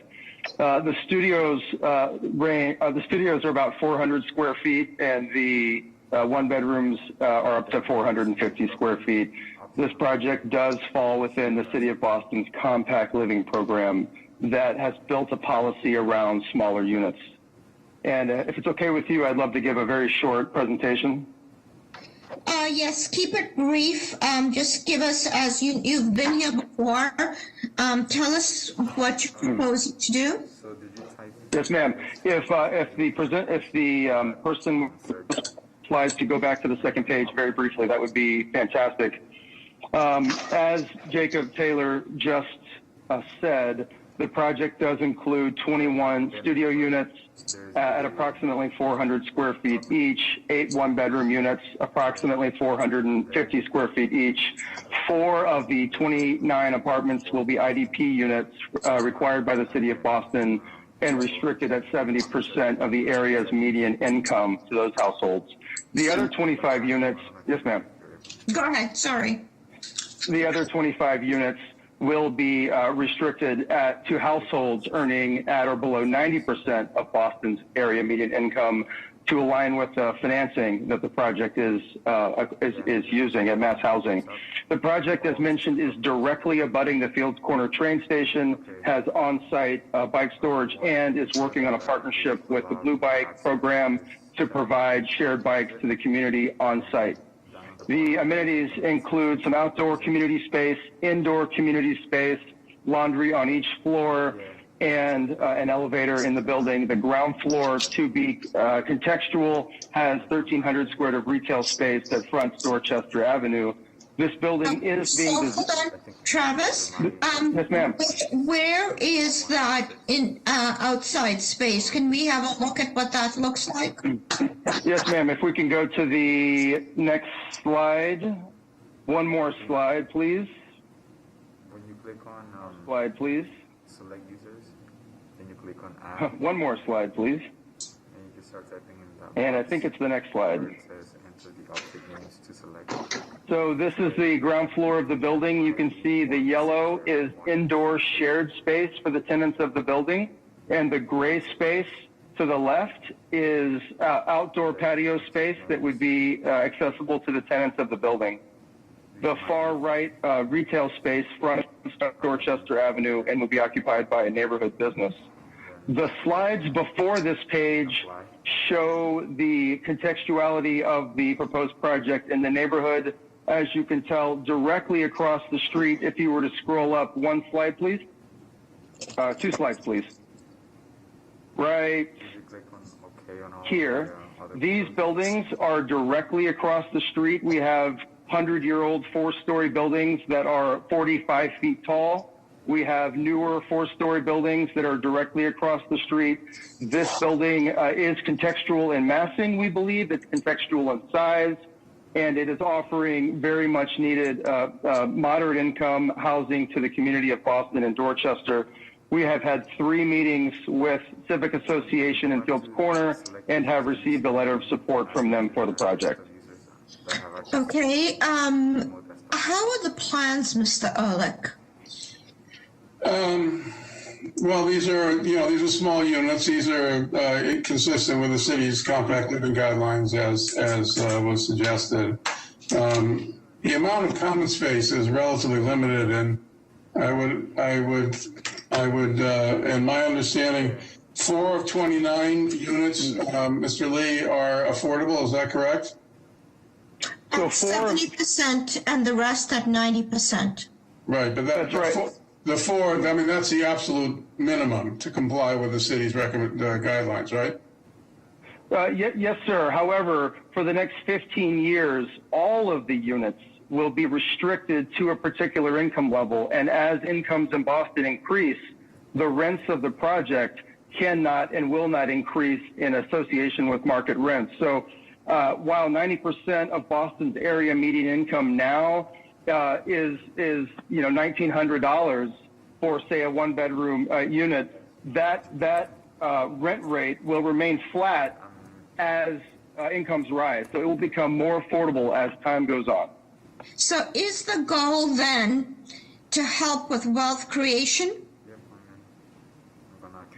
Well, there is a community investment program that we are not allowed to speak about publicly because of SEC guidelines, where we will be inviting community members to own a piece of the project, but I'm not allowed by law to talk about that publicly.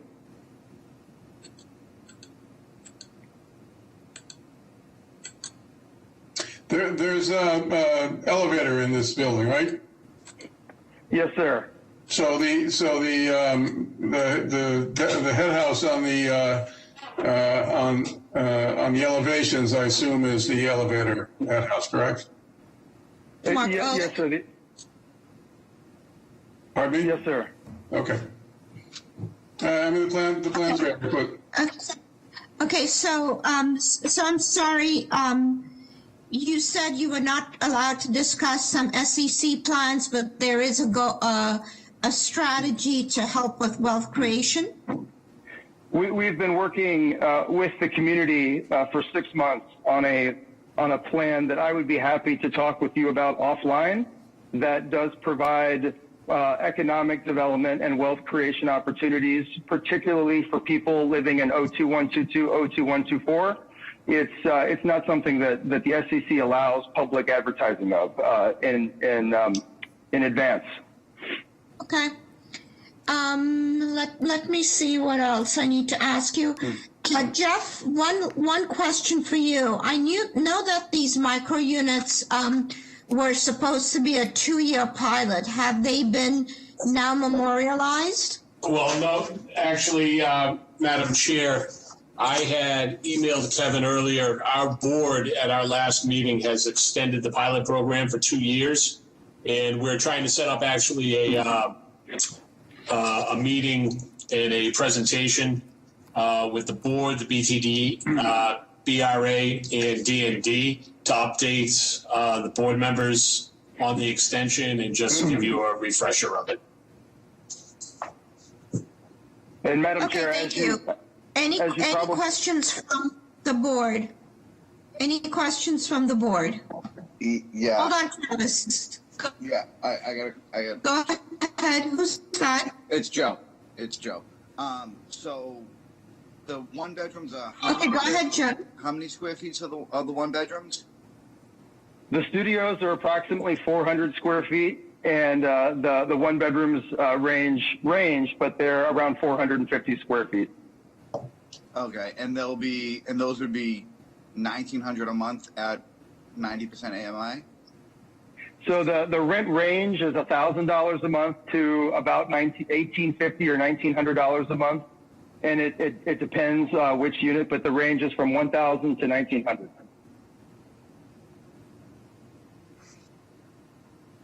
Okay, and there's no parking proposed. Okay. Any other questions from the board? Is anybody here to speak in support of this proposal? Madam Chair, members of the board, this is George Quinn with the Mayor's Office of Neighborhood Services. Thorough community process was conducted by Mr. Lee alongside the BPDA from February through October 2020. The applicant took into account neighborhood context, including the surrounding architecture and their design. The project is located next to Fields Corner T and would greatly benefit singles, couples, and small families who do rely on public transit. In addition, they'll provide a sufficient amount of affordable units and amenities. And with strong support from the Fields Corner Civic Association and the community, the Mayor's Office would like to go on record in support of the proposal at this time. Thank you.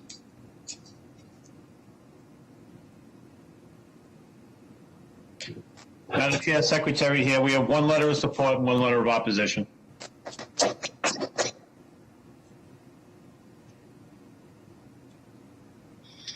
I'm sure there's one hand raised. Okay. Madam Chair, did you hear me? I'm sorry, the Secretary here. Yes, thank you. Thank you. We're having some audio problems there for some reason. Yes, okay. Ms. Ambassador, is there anybody else to speak? Yeah, I just heard Minar. Were you looking to speak? If not, I'll call the caller. Thank you. Madam. Okay. Good afternoon, ma'am.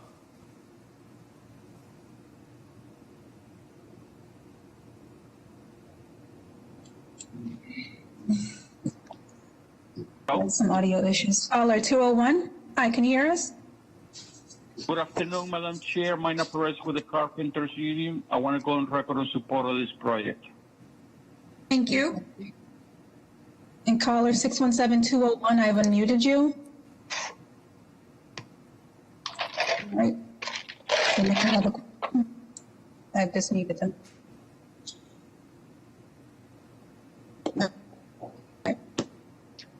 They may be having issues with the audio, so we should be all set. Okay. So given that information, may I have a motion, please? I'll make a motion to approve with BPDA design review. I'll second. Ligris. Those in favor? Aye. Any opposition? Aye. Are you opposed, Joe? I'm opposed, Joe. Yep. Okay, motion carries. Travis, if you could email me your contact information, that would be great. That sounds fine. Thank you. Calling the next case, calling BOA 108-7157, 19 to 33 Ashland Street. This is a erected 8-unit dwelling. The violation of Article 65, Section 41, off-street parking and loading. Article 65, Section 8, the use is forbidden. Article 65, Section 9, excessive FAR. Article 65, Section 9, the number of allowed stories has been exceeded. Article 65, Section 9, insufficient front yard setback, modal setback and street wall continuity. And Article 65, Section 9, insufficient rear yard setback. Name and address for the record, please. Good afternoon, Madam Chair, members of the board. Mark Lacasse, 75 Arlington Street in Boston, attorney for the applicant, owner of the property, Raymond Bogos. Also with us on the meeting is Alida Alba from the architectural firm who prepared the plans. This is a proposal to raise the existing structure on a 15,500 square foot lot and to construct 8 new townhouse-style, family-style units. Each of the units will be 3 bedrooms and have an enclosed parking garage contained at the ground floor of each unit. The unit sizes are approximately 1,667 square feet, and the gross living area of the entire structure is 13,336 square feet on the lot size of 15,457, which gives us an FAR of 0.8. There are 10 parking spaces provided, which satisfies the parking requirement of 1.25 per dwelling unit. We've conducted a fairly extensive review process, especially with our direct and immediate abutters. Behind the property on Elm Street, there are 3 new proposals and projects that are under construction that have been approved by this board of 9 units at 1 and 3 Elm and 5 units on 79 Elm. And significantly, we believe that the townhouse style proposal is responsive to the desire to have larger family style units. There's a good amount of open space on the property proposal. The buildings will cover 35% of the lot area, leaving rooms for patio, the driveway area, and other open space. There are no roof decks proposed. Can you show us how the parking, tell us which sheet we should go to see the parking plan? Let's see. There it is. I mean, I don't understand it. I mean, is it in the rear of the building? Where is it? If Alida could chime in, the architect, and explain the parking. Many of the parking garages front on Ashland Street, and then there's a driveway shown in the site plan along the side of the building that pulls around to the back of the building, and some of the units have parking at the rear. So a couple of garage doors on the front, which were designed to take into account the context of the neighborhood, sort of barn-style garage doors. Here's the site plan. So a couple of the parking entrances are in the front on Ashland. So does it look, it looks to me like there are 4 garage doors on Ashland? Is that true? Madam Chair, there's on the front, there's a lot of garage doors. There's 2 double garage doors in the front. There are 1, 2, 3, 4, 5, 6, 7 double garage doors on the left side, and 1 a double garage door in the rear. A lot of garage doors. there are two in the front on Ashland and 2 on the side, and the balance are in the back. I just looked at the site plan. Yeah, well, look at the elevations. Yep. Can we go to that slide, please? Okay, so there's 2 double doors there. Keep going. Those are single. Those are two separate doors, one for each unit there, and that's a single. Okay, fine. Okay, so there's 2 there. Okay, 2 single. Go to the next one. And while we're here, what's the width of that driveway? Up there. 1, 2, 3, 4, 5, 6, 7. And those are on the left side. Yeah, and then there's another on the rear. And who's the left abutter? The left abutter. The left abutter is 29 Mill Street, and we have letters of support from the 4 residents who are owners of a 2-family at 29 Mill Street. And we've worked very closely with them because they have a really large portion of their lot behind 19 Ashland, and we're in discussions with them to grant them an easement along the driveway on the side of 19 Ashland to better facilitate access to their rear yard, which is used for recreational purposes. And then way in the back, behind 19 Ashland and 29 Mill, is MBTA red line tracks. So red line way in the back. Let's ask everybody to be muted, but for Mr. Lacasse, we're having a hard time hearing. Thank you. Go ahead. I was just explaining the rear yard condition. So along the side of 19 Ashland, where these garage doors are, and in the back, there's a large rear lot area for 29 Mill Street that they use for recreational purposes. And we've got letters of support from them and are in discussions with them about granting an easement across our new driveway to give them better access to their rear yard, which they use for recreational purposes. And then way at the back, behind the 2 lots, is the MBTA red line tracks.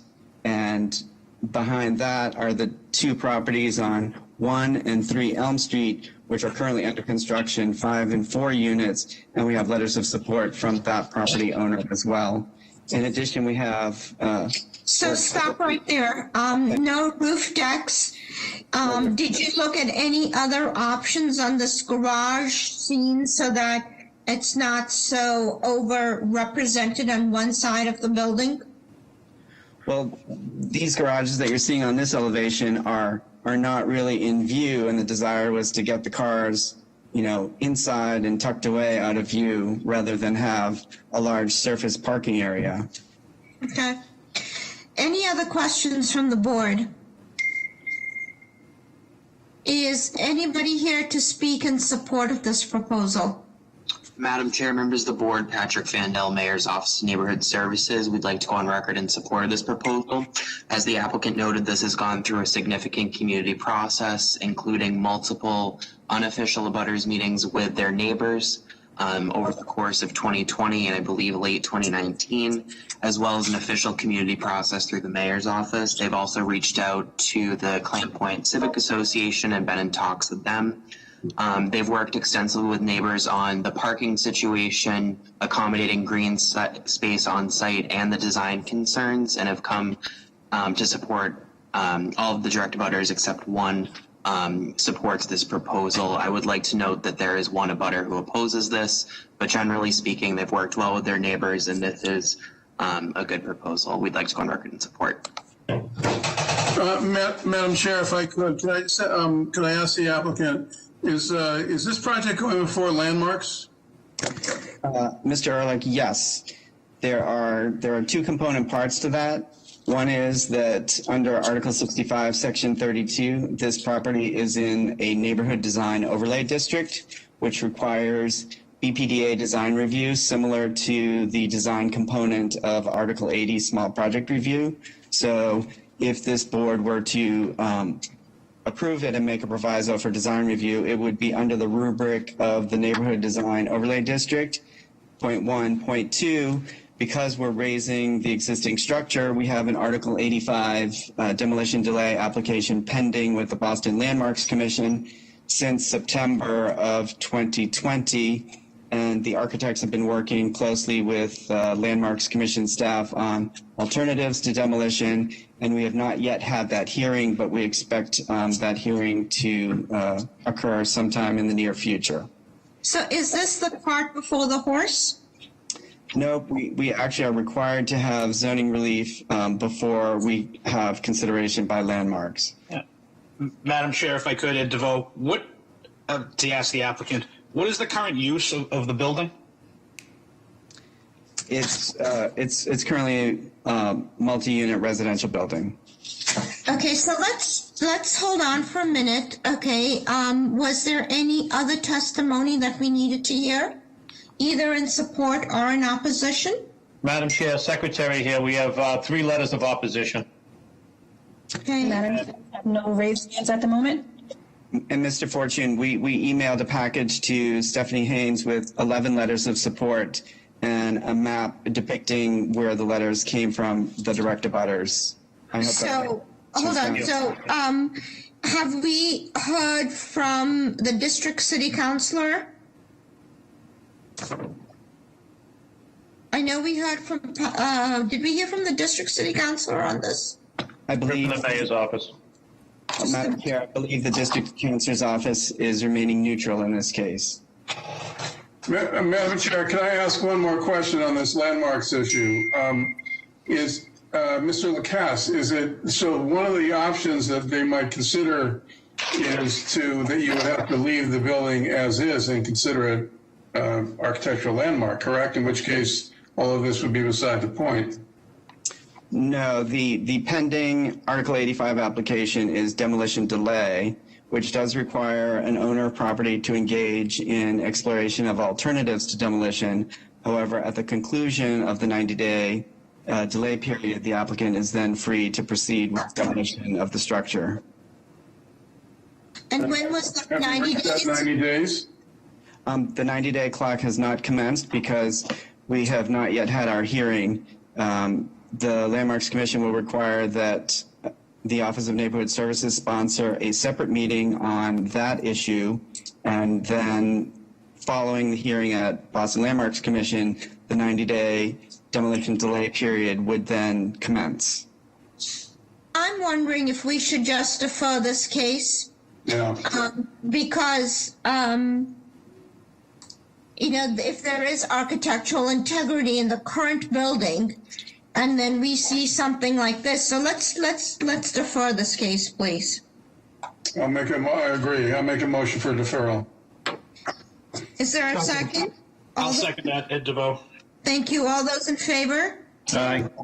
Any opposed? The date, please. You have a date of March 30th at 12:30. On that point, Madam Chair, if the deferral is based upon the pendency of the Landmarks Commission, shall I report back to Mr. Fortune when we've completed that process and then schedule a date? So you don't, Madam Chair? Yep. Hi, this is Jeff Hampton from the BRA. Yes. I know that this property is up before the Landmarks Commission tonight for a public hearing to possibly move further in establishing as an architectural conservation district. So this is completely separate from the Article 85 or 86, I'm sorry. 85. It might be worth to put it off or at least find out what the Landmarks Commission does tonight. So can we move this perhaps, Mr. Fortune, to May? We can do whatever you'd like. That's the date that we have right now. Give us a date in May sometime. May 4th or May 18th. We can do May 4th at 12:30. Okay, see you then. Thank you. Calling the next case. Calling DOA 113-0340, 86 Bloomfield Street. This is to confirm occupancy as a one-family dwelling and change occupancy to become a three-family dwelling. The violation, Article 65, Section 41, off-street parking is insufficient. Article 65, Section 8, use to the three-family dwelling is forbidden. And Article 65, Section 9, the floor-to-area ratio is excessive. Name and address for the record, please. Good afternoon, Madam Chair, members of the board. This is Andrew Litchfield. Address is 22 Alpha Road in Dorchester, Mass.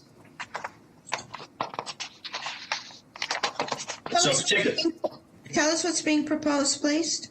So we are currently proposing keeping the existing building as currently a single family and converting it to a three-family and adding dormers on the third floor to create additional living space and additional living space in the basement. The first unit will be a bi-level unit, first floor and basement. Second floor will be a two-bedroom, two-bathroom, and third floor will be another two-bedroom, two-bathroom. We'll have 3 off-street parking spots. The existing facade will be restoring, and it'll be a full renovation on the inside. Okay. It's a fairly nice building. So this is, and tell us the unit sizes of each floor. Yes. So if you go to the next slide, this is the current layout. When we purchased it about 1.5 years ago, it was used as a boarding house. Although it was zoned as a single family, the unit sizes will be 1,500 square feet for Unit 1, which is that bi-level unit. Unit 2 will be around 880 square feet, and Unit 3 will be about 810 square feet. Okay, and then tell us how parking is supposed to work. So if you go, I think further up where the site plan is, there will be, there's a current driveway, and there will be 1 spot right in the front, and then 2 spots on the left-hand side of the building with some green space. I'm sorry, so if I'm looking at the building, 1 spot on the right and 2 on the left? Yeah, so 1 spot all the way to the back right, so all parking will be in the rear of the property. Okay, and then going back to the basement, what's the floor to ceiling height there? I believe it's 7.6. It was currently finished. And are the utility rooms proposed to be separate? Yes. So the utilities will be in each unit. We will be adding window wells. There will be 2 bedrooms in this unit, in the basement. And as well, there's a full walkout. It's not a bulkhead. It has a full-size door going out the back. That's the living space in the back of the basement. And it looks like the dormers that you're proposing must be full dormers? Yes, they're full dormers on both sides. So in essence, another floor. Well, currently there is a whole third floor. Okay. But we will be adding square footage. Square footage will be added up there. Okay. How are the plans, Mr. Ehrlich? Well, same problem. If you look at A32, which is slide number 10, the last one, the proposed section, it shows that the floor of the basement is 6 feet below grade. So you're going to have eyebrow windows, maybe you'll have window wells, but it's once again an attempt to really have underground living space. Okay. And how do the dormers look? It's a little hard to tell from an elevation as opposed to a rendering. It looks like a nice facade, and they look a little awkward, to be honest with you. But that's hard to say. Okay, and let's look. They don't seem like they flow with the lines of the house. Okay, and let's look at the parking. What page is the parking on? It's on page 2 or 3.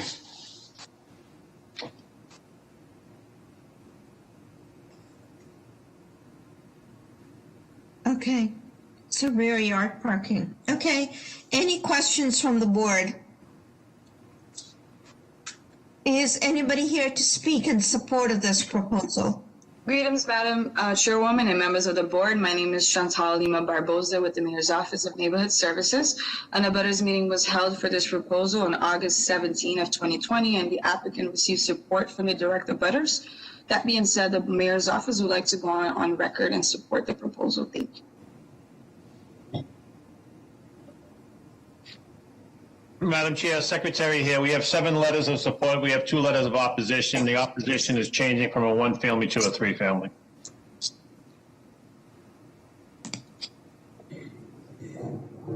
Madam Ambassador, any raised hands? No, ma'am. Okay. Madam Chair, members of the board, this is Dustin Gardner on behalf of City Councilor Andrea Campbell's office. We like to go on record in opposition, primarily stand with the Bloomfield Park Neighborhood Association, who really was hoping to see some affordability in these units, which I know are going to be at market rate, and they were requesting some affordability just in request for the variances approval. So we'd like to go on record in opposition. Okay, thank you, Dustin. Okay, so Madam Chair, if I may, the letters of support that we received are direct abutters across the street, right next door. no, hold on. Thank you. Can I have everybody muted, please? So, we've seen a number of basement units being proposed today, and this one seems the most basementy of what we've seen. So, Mr. Ehrlich, since you are the keeper of the plans, it appears that it might just be us just denying that living space in the basement, ensuring that there is no proposed living space in the basement, allowing the change of occupancy from 1 to 3, and allowing the dormers. So the units will be a little bit smaller, because Unit 1 was proposed, so each unit would essentially be in the 800 square foot range, which might get us to where we are, what we're thinking about, especially on this project. Well, I'm wondering, this is going from a single to a 3, which is it's tripling the use. Yep. I'm wondering whether maybe they ought to consider doing a 2-family instead. So we would, because I think it's possible to make, because this is a request, because the 3-family use is a forbidden use. So we can clearly deny that, and also deny the extension into the basement. One other possibility, Madam Chair, would be simply deny the whole application without prejudice and let them redesign it in a way that is more in keeping with, I think, what we're looking for. Okay, let's do that. Okay. I'm going to make a motion to deny without prejudice. Is there a second? Second, Joe. All those in favor? Aye. Aye. Any opposed? Motion carries. Andrew, were you the applicant? You've heard what we've said, so when you come back, we're anticipating something quite different. Thank you. Yes, ma'am. Just a quick question on that. So is this, how soon are we able to come back? Is this a year process? Or? Pick up the conversation with the staff so we can go on with our agenda. Okay, thank you. Madam Chair, it's almost 2 o'clock, and I neglected to call the 12:30, 1 o'clock deferrals and withdrawals, and we're probably going to be here till before 4:30, 5 o'clock for the rate we're going. So I'm going to call 12:30s if there's any deferrals or withdrawals for 12:30 only, and then I'll call 1 o'clock right after I hear from the 12:30s.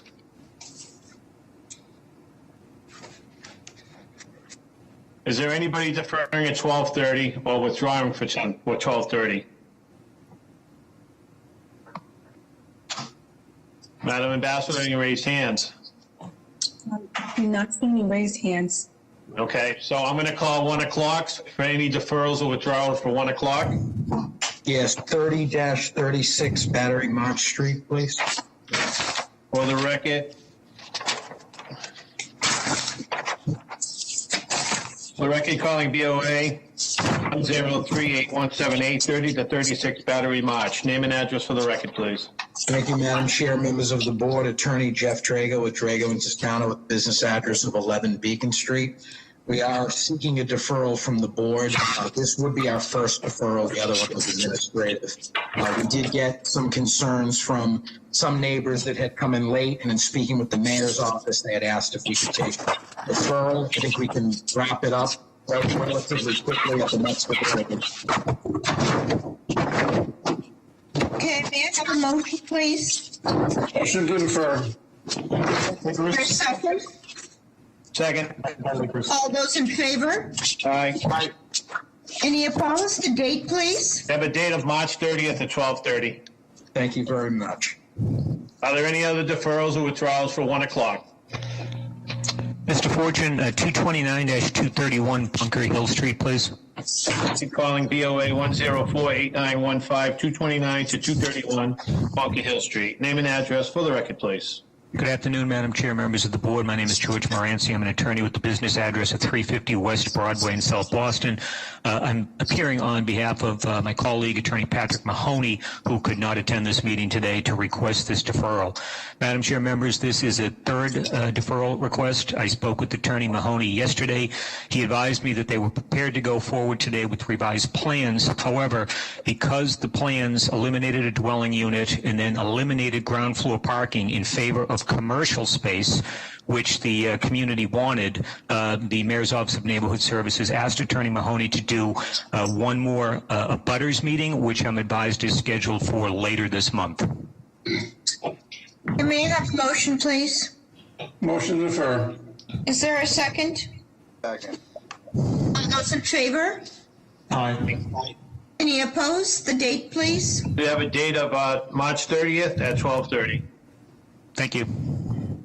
Are there any other deferrals or withdrawals for 1 o'clock?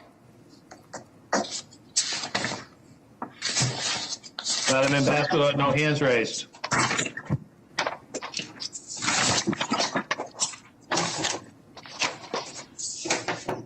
We're going to call the next case, calling BOA 1131-478, 19 Torrey Street. This is a new three-story family dwelling, proposed tree off-street parking. The violation, Article 65, Section 9, lot area is insufficient.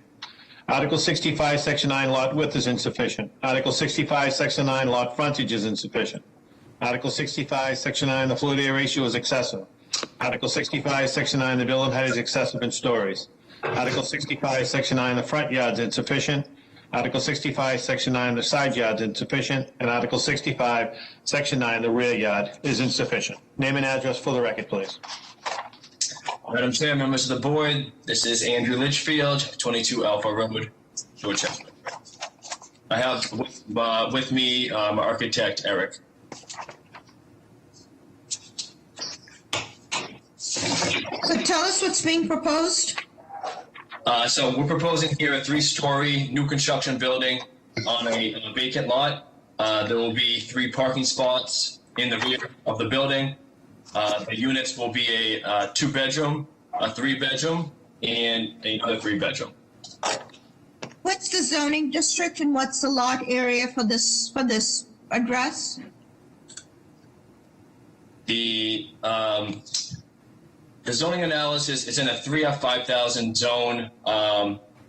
It's currently as an OSG. The lot size is currently 3,013 square feet. I'm sorry, what is OSG? Is part of it in an OSG? Yes, it is. Jeff, is that's an open space designation? Yes, Madam Chair, it is. One of the problems when we, have these, I think it was the Torrey Street Garden when it was originally done, back in 2002, I think, when we rezoned Dorchester. When these parcels get sold off and we aren't made aware of the new owner, or the intention, now we're behind the sticks, so to speak, in terms of what the zoning is. But our policy would be to rezone it with the abutting property, which in this case would be the 3-family. But yeah, I mean, technically it's zoned open space for, a local garden. Yeah, community garden, yeah. Okay. Okay, so with Madam that Chair. information, If I may, on the left side of the property, the abutting lot is a property owned by the D&D. We've been talking with Donald's over there, seeing how we can work with the city on creating the open space on that corner lot. When we had our butters meetings, that was kind of the consensus between the neighborhood and what they wanted to see. okay, so just please tell us now that we understand this. It's a 3F5000 zoning district. Tell us go through the violations and tell us what the layout is. Can we see a rendering, please, Colette? Is there any basement occupancy in this building? There is not. Okay, so you said there are 2 bedrooms, 3 bedrooms. What's the square footage for the 2 bedrooms? 1 second, please. The unit 1 will be a 2-bedroom, is 950 square feet, and units 2 and 3 are also 950 square feet, but those will be 3 bedrooms. Okay. Okay. It looks like pretty standard. How are the plans, Mr. Olek? Drawings are adequate. Any questions from the board? Is anybody here to speak in support of this proposal? Good morning, Madam Chair, members of the board. Whitney Celestin with the Mayor's Office of Neighborhood Services. I did hold an abutters meeting on 419 Torrey Street on October 22nd of 2020.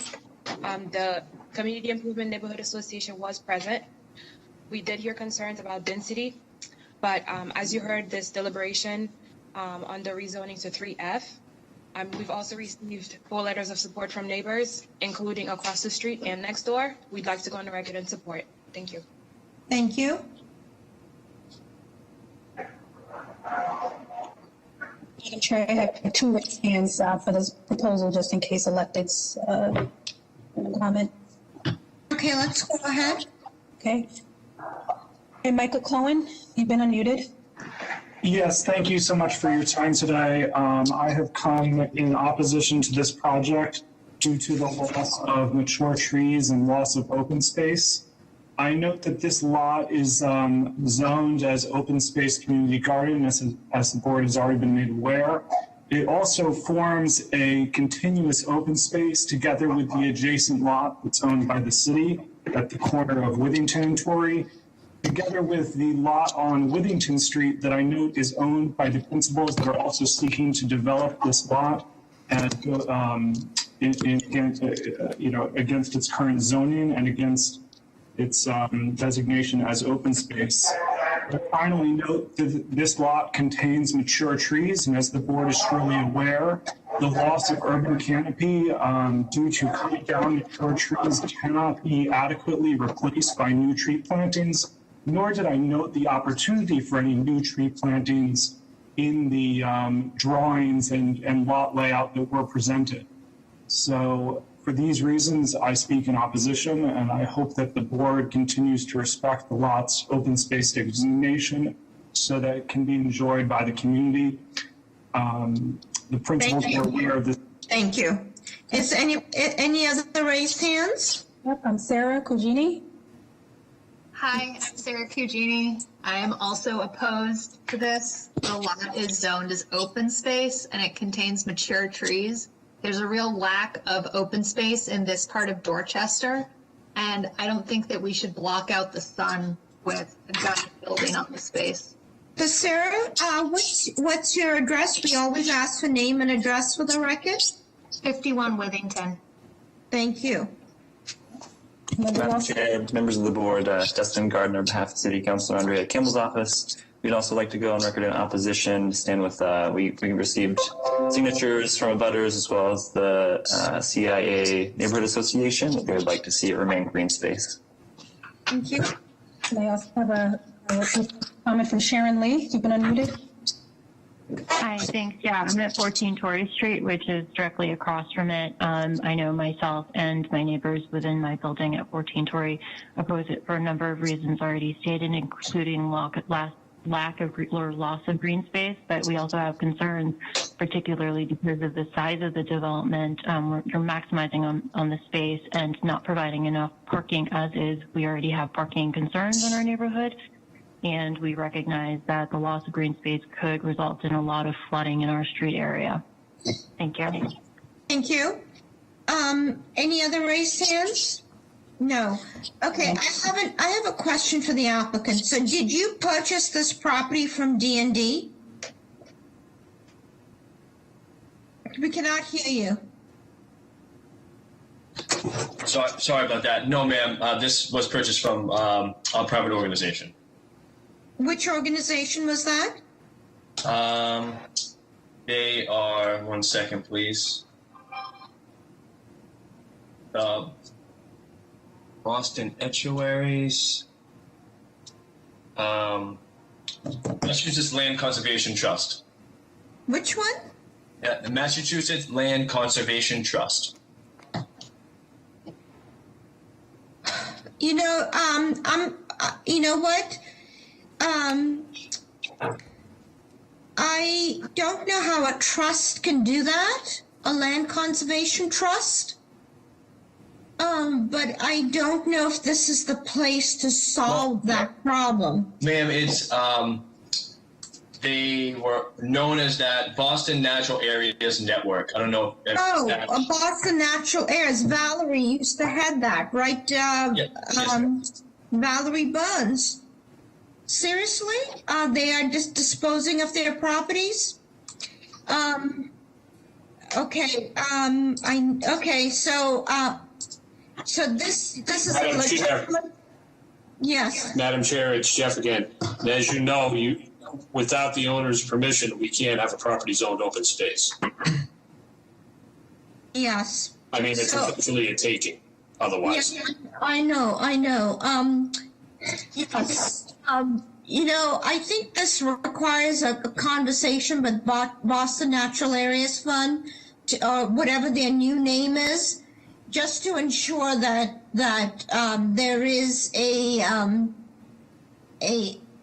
strategy in place for all the parcels they own across the city that have been zoned open space, and for community gardens and other kinds of gardens. I mean, I think this should be a red flag for everybody who is on this call. But given the fact that this is a legitimate sale and everything, may I have a motion, please?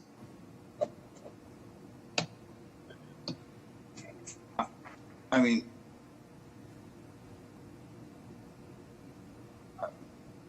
I'm sorry, I'm just trying to wrap my head around this whole thing.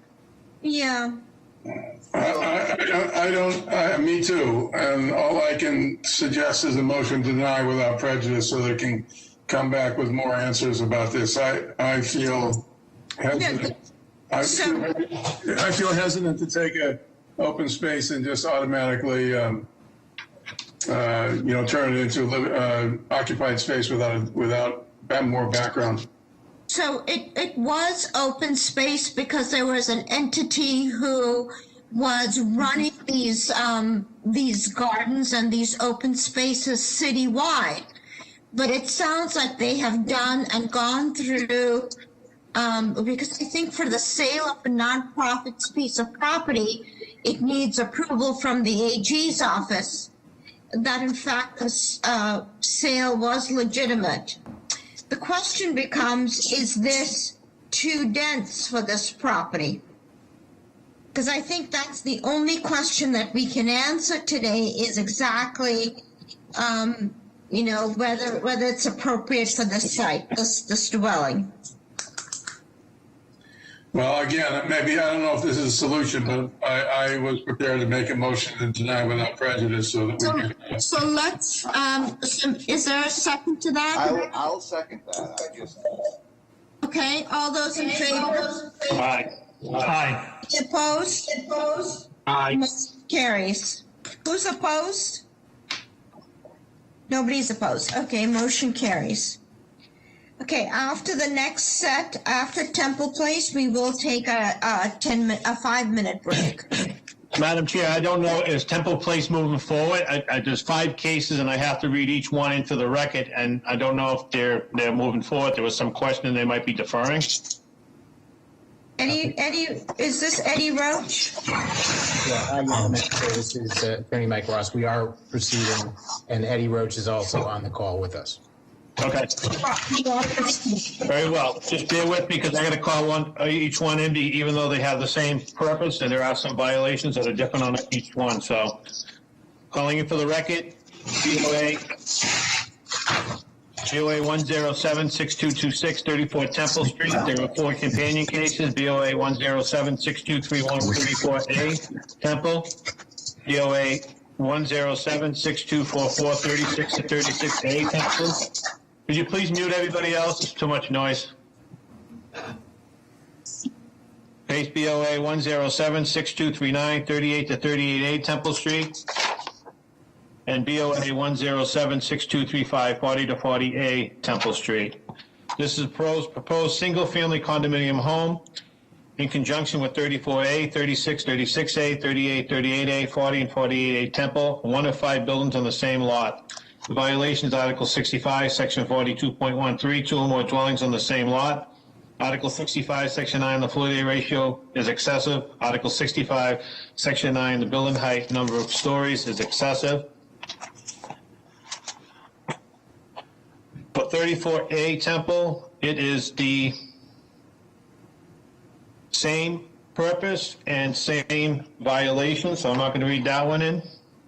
But for 40 and 48 Temple, this is a proposed 2-family. The violations, Article 65, Section 42.13, 2 or more dwellings on the same lot. Article 65, Section 42.2, conformity with an existing building alignment. Article 65, Section 8, use of a 2-family dwelling is forbidden. Article 65, Section 9, the floor area ratio is excessive. Article 65, Section 9, the building height is excessive in stories. Same for 38A Temple.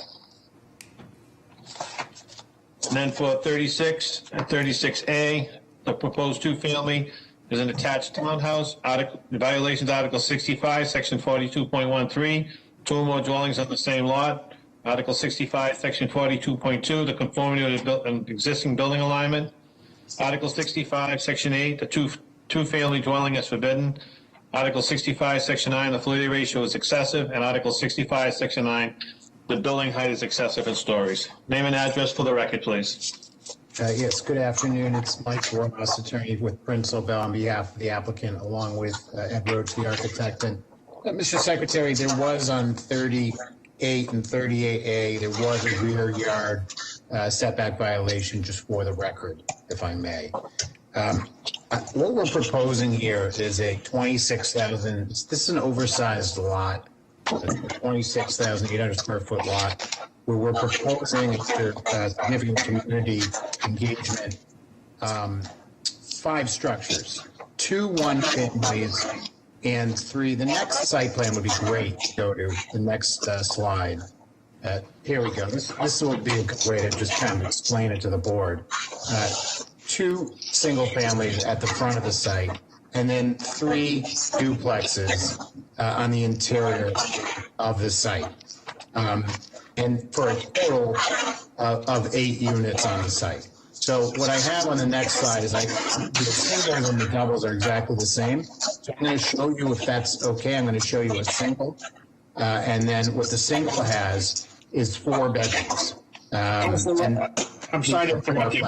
They're 3 stories. 2.5. Counselor, one second. There's a lot of feedback. It's really hard to hear. Yes, can everybody be muted but for Mr. Ross, please?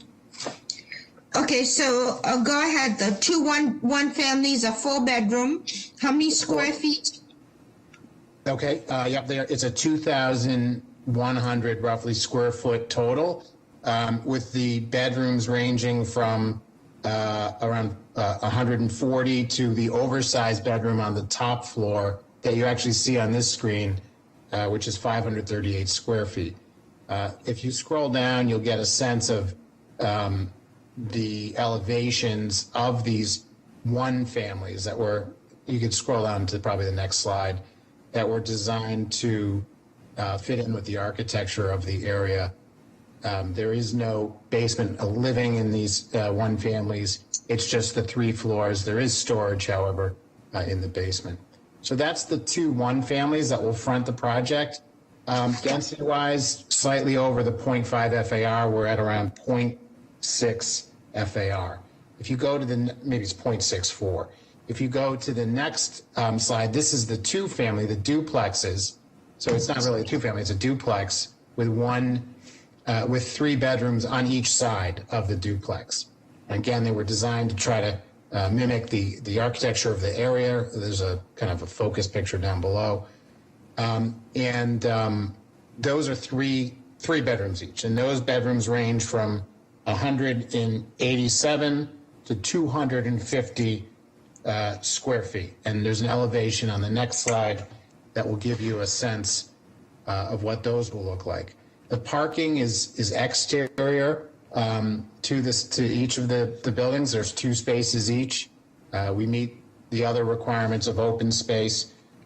These are designed for home ownership, and the idea here was to create these single and double families. We do abut a 2 family, even though we're in the 1F6000. Behind us is a 2F6000, but we are surrounded by other 2s and 3s, even in our own 1F6000 district. Maybe now is a good time for me to pause and see if there are any questions.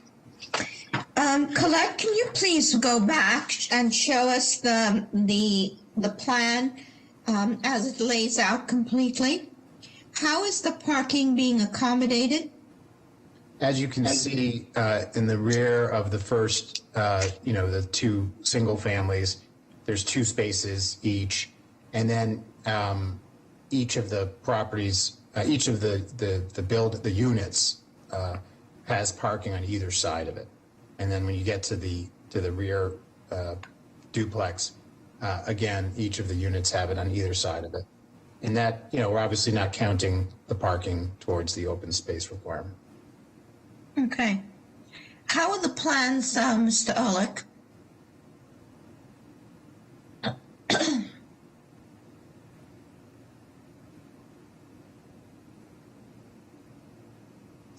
Sir, can you see if Mr. Ehrlich is still on or if he's having issues? I'm sorry, I had muted myself and I forgot. Anyway, it's an interesting proposal. The buildings are attractive. It has almost a suburban feel to it as the development of houses all with comparable designs in the same area. It's not something you see a lot of in the city. The only comment I would make about detail is that you have a very wide driveway, which is attractive. It's in the rendering, it's in brick, but that means that you have a 20-foot curb cut, which ends up using up a lot of space that is needed in a city. And I'm not sure that you couldn't have a 12-foot curb cut leading into a wide driveway and accomplish the same goal. So other than that, they're very nice drawings. Thank you. Any questions from the board? Is anybody here to speak in support of this proposal?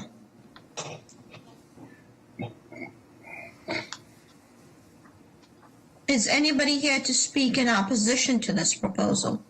Madam Chair, Secretary here. We have numerous letters of support and numerous letters of opposition for the record. Thank you. Madam Chair? Yes, go ahead. Sorry about that.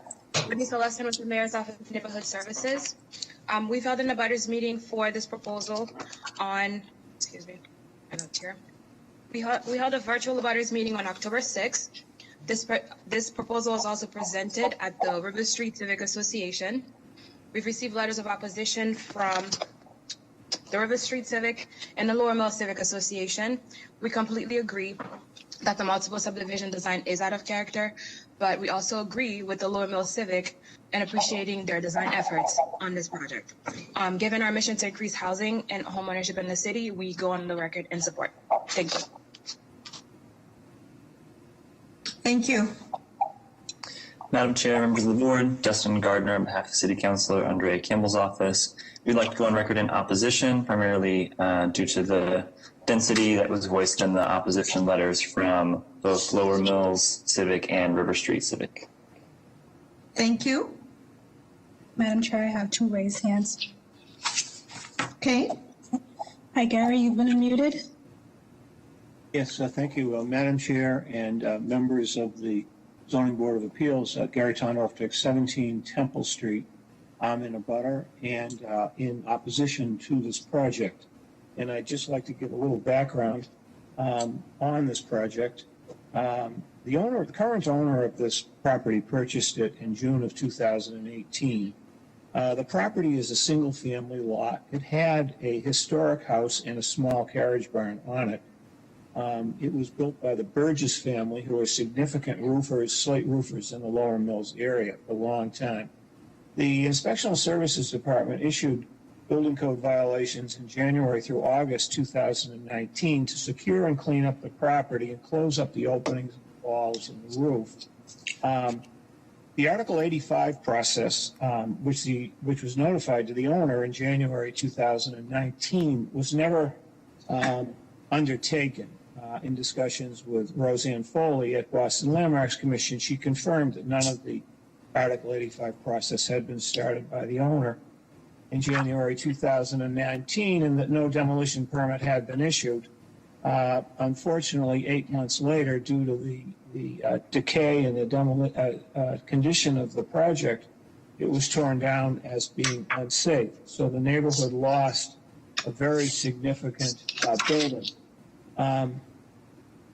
Our concern fundamentally is overcrowding and overdevelopment. The abutters and neighbors expressed these concerns at several meetings, 2 civic association meetings. So hold on. Can I just ask you a couple of questions? Because the part that's different about this lot is it's 26,000 square feet. So I completely get it that it's a 1-family zone or a 2-family zone, but that's for your standard lot size. So I'm just trying to think through what 26,000 square feet and what compromises and what decisions can be made on something that large. Well, I think one of the things, Madam Chair, that we looked at and we discussed in questions to the applicant at our neighborhood meetings was how many people would fundamentally be living on this lot. And so if one looks at 8 units each and they were 3-bedroom units, each bedroom could accommodate 2 people, allowing at least 6 persons per home. Ultimately, then the property could have at least 48 people on this lot. And so we're looking at 8 units, 5 buildings on a lot that originally had a single-family house on it. And so what we're concerned about is, first of all, this is a shared driveway. Most of the lot is paved. The question is there enough space for people, side yards, front yards, places for children, places to play? Also, we have an issue of Temple Street is a very narrow one-way street. We do not have any on-street parking available. Also, in looking at the layout of the parking, it's piggyback parking, so the cars are going to have to move out of their current spaces, and potentially guests would be on Temple Street, which is basically it's an issue of congestion. Okay, so hold on. My apologies. It's so besides density, you're concerned about parking. Is there anything else? I think what we're concerned about life safety. This neighborhood. Okay. I'm sorry. I just need to get the highlights from you. Okay, anything else? Life safety, parking density? The safety relative to fire and safety relative to having enough space around the dwellings so that they can be used appropriately rather than in a congested manner. Okay, thank you. Anybody else? Any other raised hands? Yes, Madam Chair. Caller 7593. You've been unmuted. Yes, thank you. Good afternoon, Madam Chair and member of the board. My name is Siobhan Lissette, a resident of 30 Cedar Street, as well as a member of the Lower Mill Civic Association and the River Street Civic Association. And we've had many hearings on this matter. I am surprised that the city liaison person approved this when everybody, all the politicians, everybody who's attending so many of these hearings.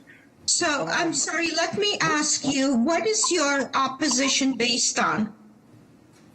It's the safety, the density, the density. We cannot, this area here, there's more single families on that street than, there's more single families, maybe one or two families, but a lot of single families. This is not the kind of area to increase the density, Madam Chair. Okay. My street is one or two streets over, and what we suggested to the owner is to build 2 single-family homes on that lot, ma'am. Ma'am, if I tear out my house on Cedar Street, my lot will be the exact same size. A lot of developers have been contacted. Sir, thank you. Anybody else? Any other raised hands? Madam Chair, I see no other raised hands. Okay, so I think we've gotten a good amount of information from various sources. Based on that information, may I have a motion, please? I'd like to make a motion to approve a PPDA design review. Is there a second? All those in favor? Aye. Anybody opposed? Ligris opposes. Okay. So, Ligris opposes. Ligris, can you turn off the speaker? Okay, thanks. So Ligris opposes, Fortune opposes, anybody else oppose? Motion carries. Thank you. Madam Chair, are you taking a break? Yes, let's just take a 5-minute break, okay? I think everybody needs a stretch. So we will reconvene at 2:35.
Okay,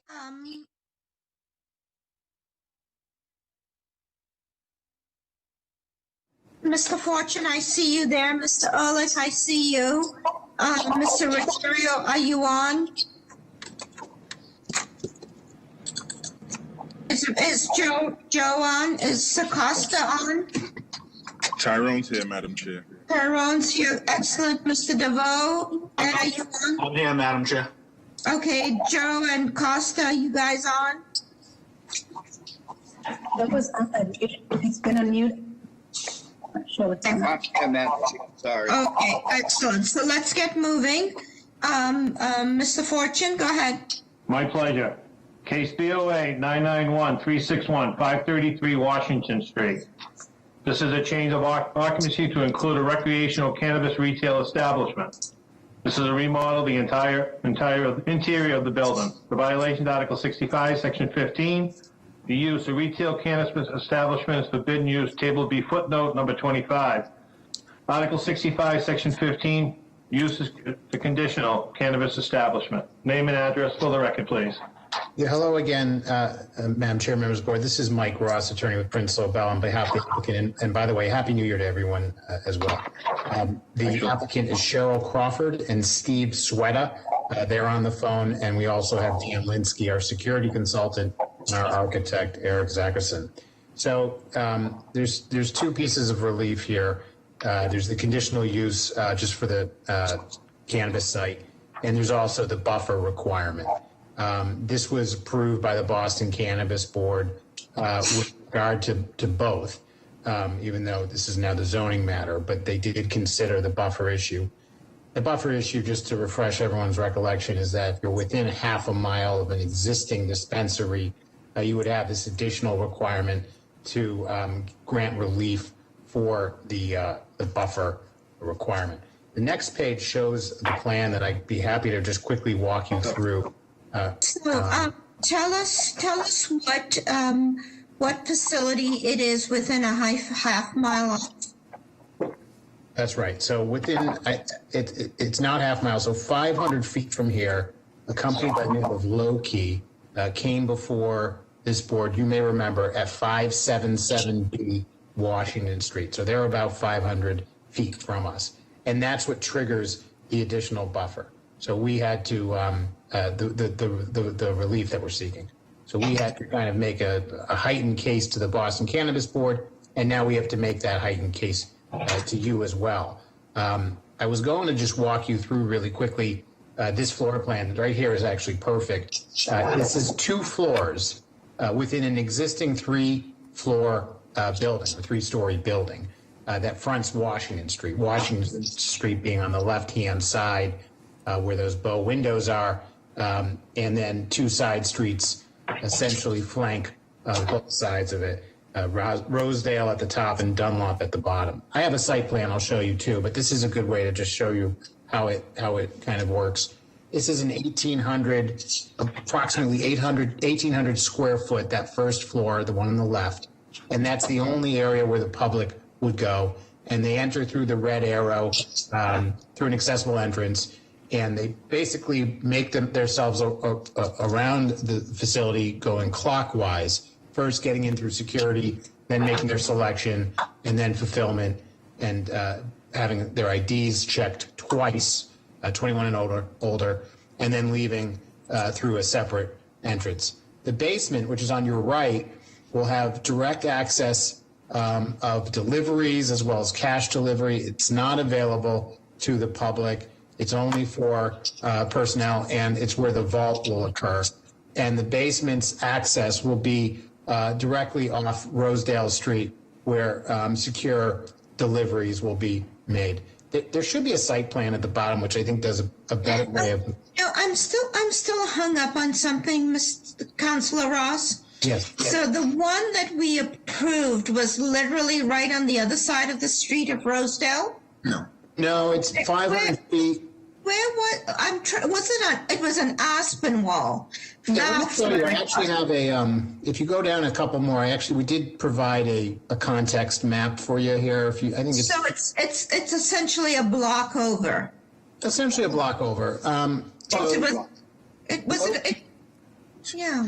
So Grazen is in the red here. That's us.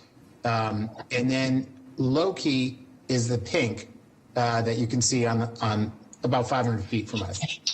So we took the liberty of pointing out that there's 3 nail salons, there's two Chinese restaurants, there's 2 drugstores, there's multiple liquor stores. Your usual walk through the neighborhood, okay? Right. Okay. It's not uncommon to have these, and indeed to get the 52 that the city will ultimately need. There's going to have to be some permutations here and there to the buffer zones. Now, is this a minority applicant? It is. I failed to mention that. I apologize. The applicant is an equity applicant, meaning 51% or more of the ownership is a person of color who also qualifies with other conditions that make them an equity applicant. And in fact, the Boston Cannabis Board put emphasis that in the event that there is going to be a permutation to the buffer zones, more through dicta and through other conversations, as well as the council made this conversation, it should go generally to an equity applicant when that occurs. Okay.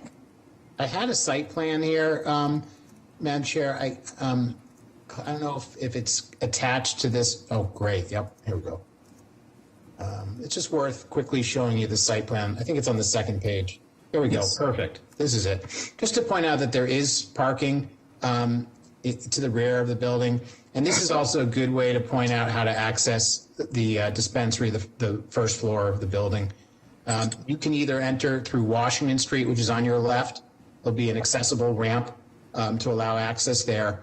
Or you can see the switchback ramp on the next to the parking area where there's room for 5 cars, and there'll be access that way.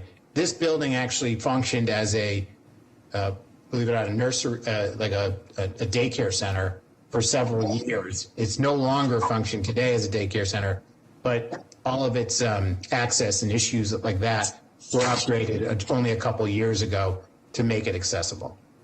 I think now it might be a good time to pause. Tell us about the hours of operation.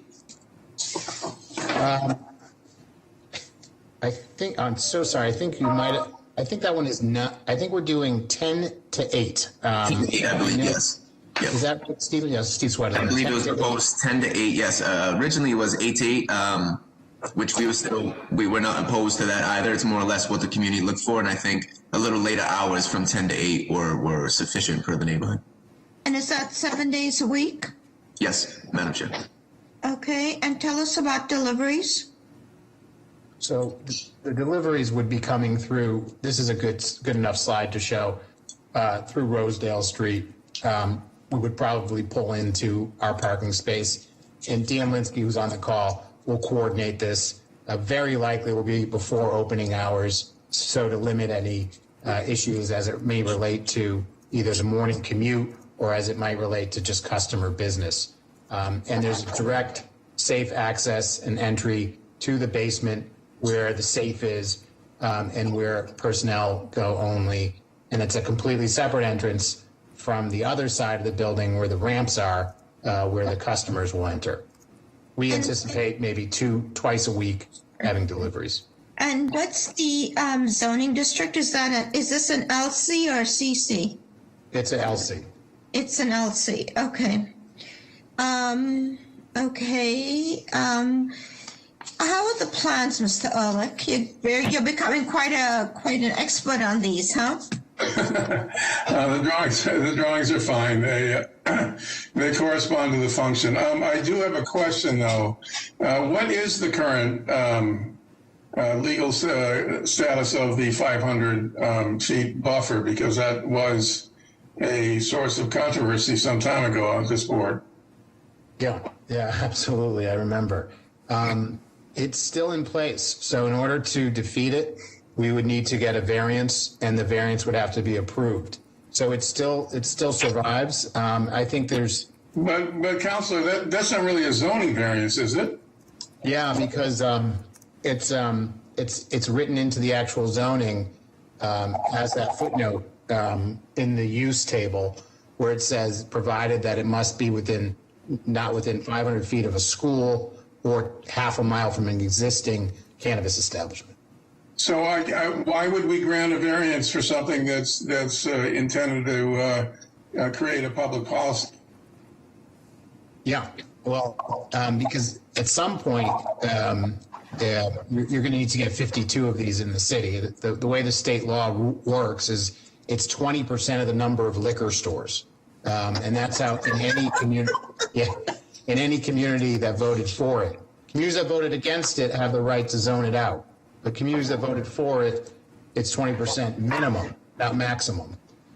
So at this rate, you might get to 30. And there's about 30 right now that are in the pipeline. I don't think you'll get to 52. And so there are going to be these cases that we have to make the case. There has to be neighborhood support. There has to be, and we have that here. We do have some people who have submitted letters of support or non-opposition, elected officials, what have you, and we think that this is a good case for it. This is And you couldn't find a location, and you couldn't find a location that was more than 500 feet from another? It was really a race. Let me just say, let me just ask on, what's his name? Costa, can you please mute for a minute? Yes. Thank you. The question is, and I'm going to piggyback on Mr. Ehrlich, is that, we're creating issues with equity applicants competing against each other in a way that I'm not sure is necessarily healthy. And then we know as a board, they're going to get another case on Hyde Park Ave, which is an equity applicant versus a non-equity applicant.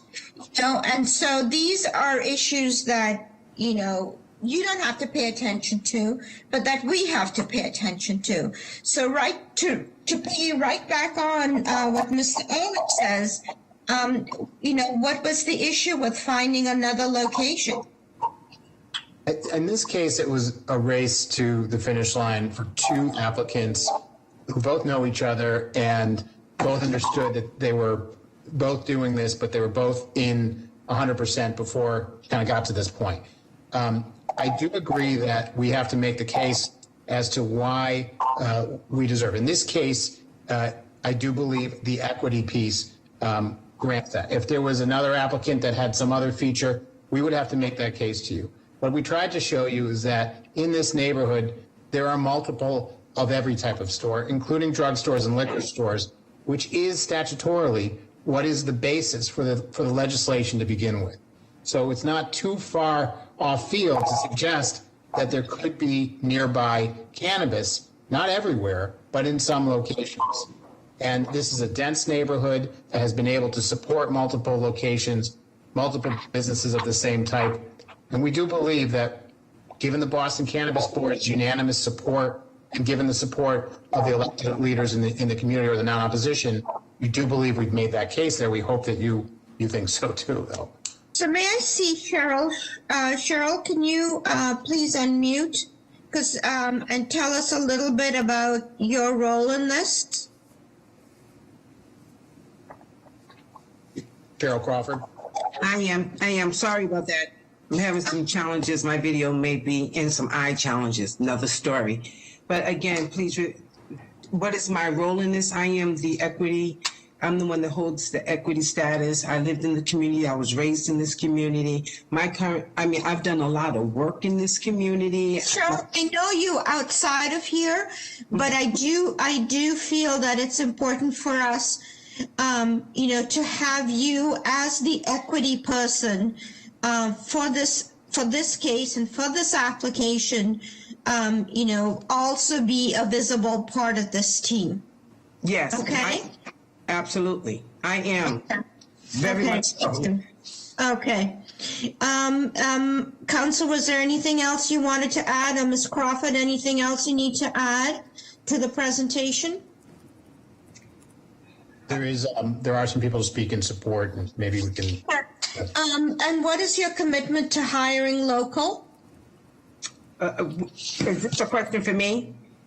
Yes. I think that's So for we you. have made we have made the commitment to hire local. We have 90% local, 98% local, 98% people of color.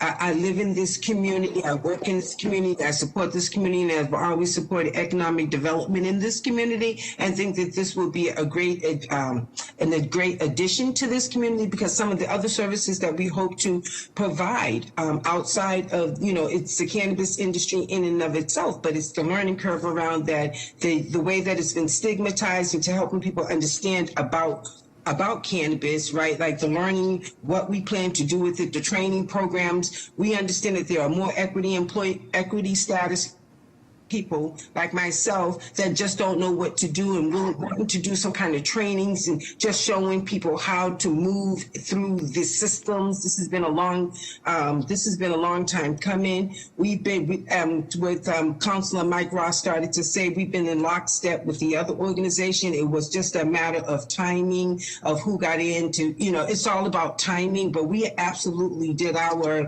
community meeting 1 week after. We were 1 week apart. We had lockstep all along. We're not new to this. We've been in the process for almost 2 years. Thank you. Thank you so much. Any other questions from the board? Is anybody here to speak in support of this proposal? Greetings, Madam Chairwoman and members of the board. My name is Chantal Lima Barboza with the Mayor's Office of Neighborhood Services. A community process was held for this proposal by my predecessor. We recognize that the applicant is requesting a variance for the buffer zone. However, we believe that this is a strong local equity applicant located in a business district and will stimulate economic development for the neighborhood. This application addressed community concerns in regards to safety, security, and parking.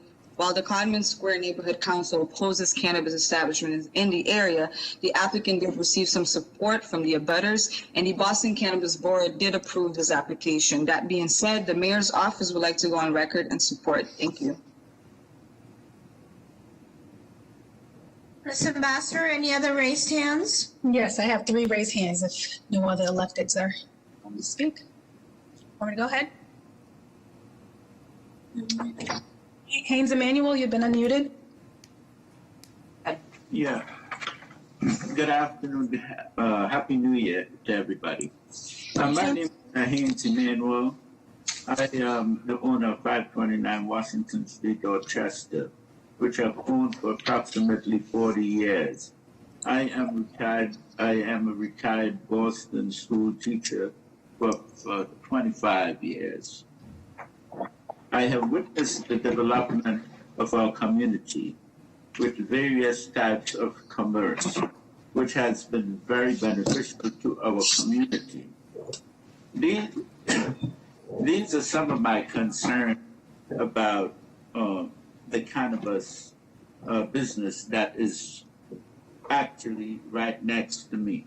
I don't know if people is aware that there are two streets and there are 2 houses that are enclosed within those 2 streets. One is Dunlop and the other one is Rosedale. In that, there are 2 houses. One is 529 Washington Street, which is a 3-family dwelling, and the other one is 533 Washington Street. Before I have So Mr. Emmanuel, can you tell us what your concerns are? My concerns. Yeah, yes. Yeah, go ahead. My concerns are basically security.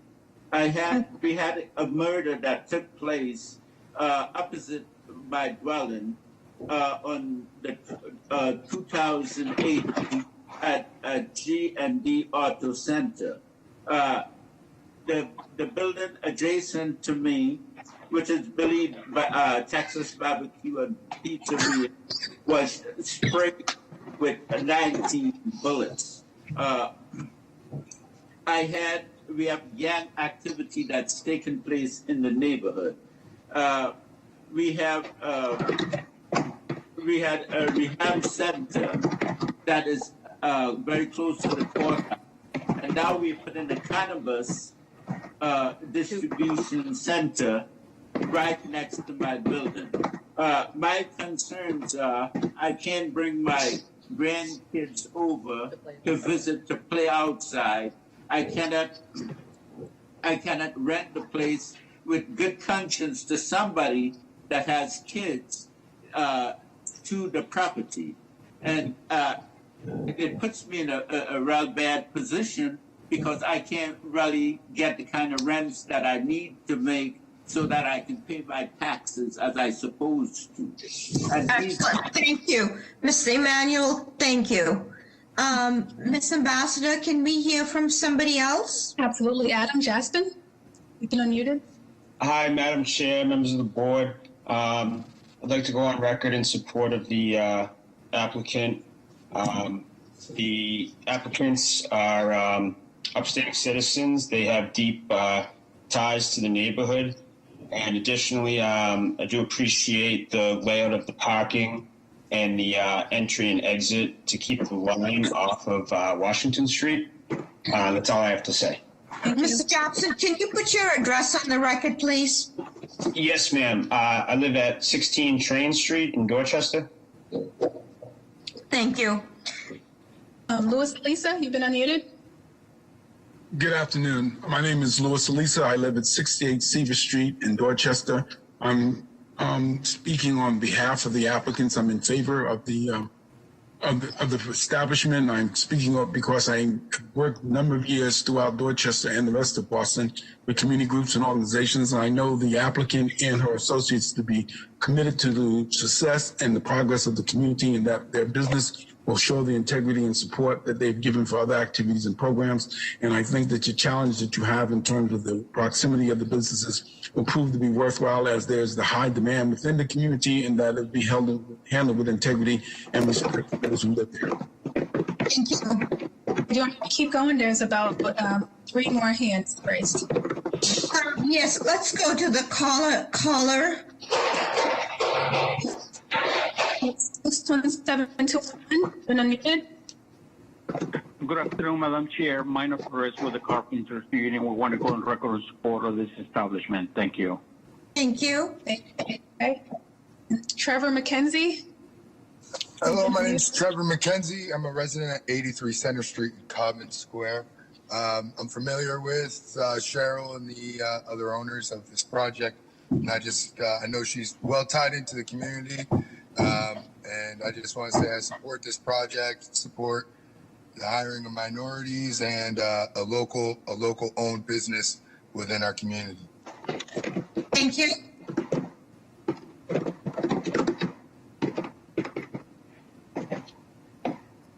Ms. Ambassador, that is Gary Tondorf Dick also going to speak? I won't allow, his hand is raised, but it won't allow me to mute or unmute him. Okay. I'm not sure. Yeah. Okay, so given that information, may I have a motion, please? I'll make a motion to approve. And is that with BRA Design Review? Oh, yeah, with design review. Is there a second? Second, Secretary. Thank you. All those in favor? Aye. Any opposed? Ligris opposes. I'm opposed. I just don't know how we approve. I mean, it sounds like a great proposal. I just don't know how we approve something that's in the buffer zone. Yeah, I think can Costa, can you mute, please? I think that the issue is that sometimes we approve more projects that get approved that actually hit the ground. So if there's a demand, and if these two can survive, good luck. And so I'm looking forward to seeing your storefront active. Thank you. Thank you very much. Motion carries. Thank you, Madam Chair, members of the board. Calling the next case, calling BOA 113-0258, 36 to 38 Murray Hill Road. This is a proposed to erect a two-family on a vacant lot. The violations, Article 69, Section 9, the rear yard setback is insufficient. Article 67, Section 9, lot size to erect a dwelling is insufficient. Article 67, Section 9, the lot area for additional dwelling unit is insufficient.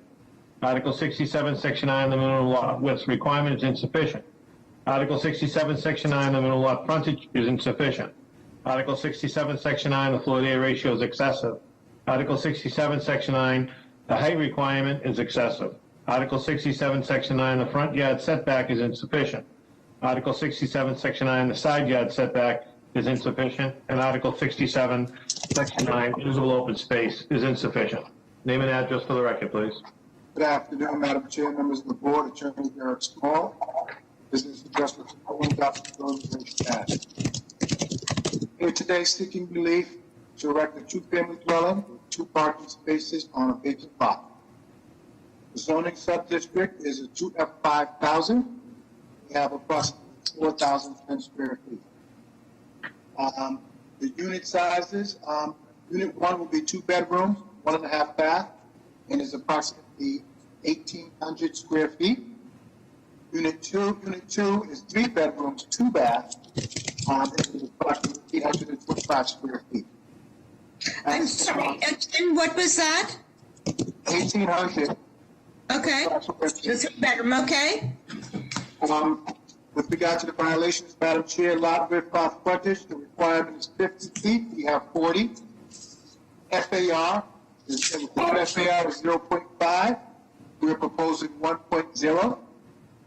The building height, we think we were cited erroneously as the building as proposed is 2.5 stories at 34 feet, so we are not going over the 35-foot threshold. Front yard, the requirement is 20. We're proposing a 10-foot, which is modal with the other buildings on that street. Side yard violation requirement is 10 feet. We have 10 feet on the side which contains the driveway, which is the left side, as the site plan showed. On the other side, we have approximately 5 feet, which takes care of the side yard setback. With regard to open space, the requirement for the 2 units is approximately 3,600 square feet, and we have 850 feet.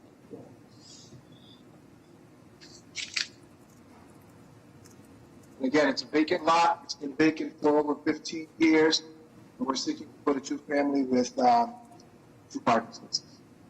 Can we see the rendering of this 2-family, please?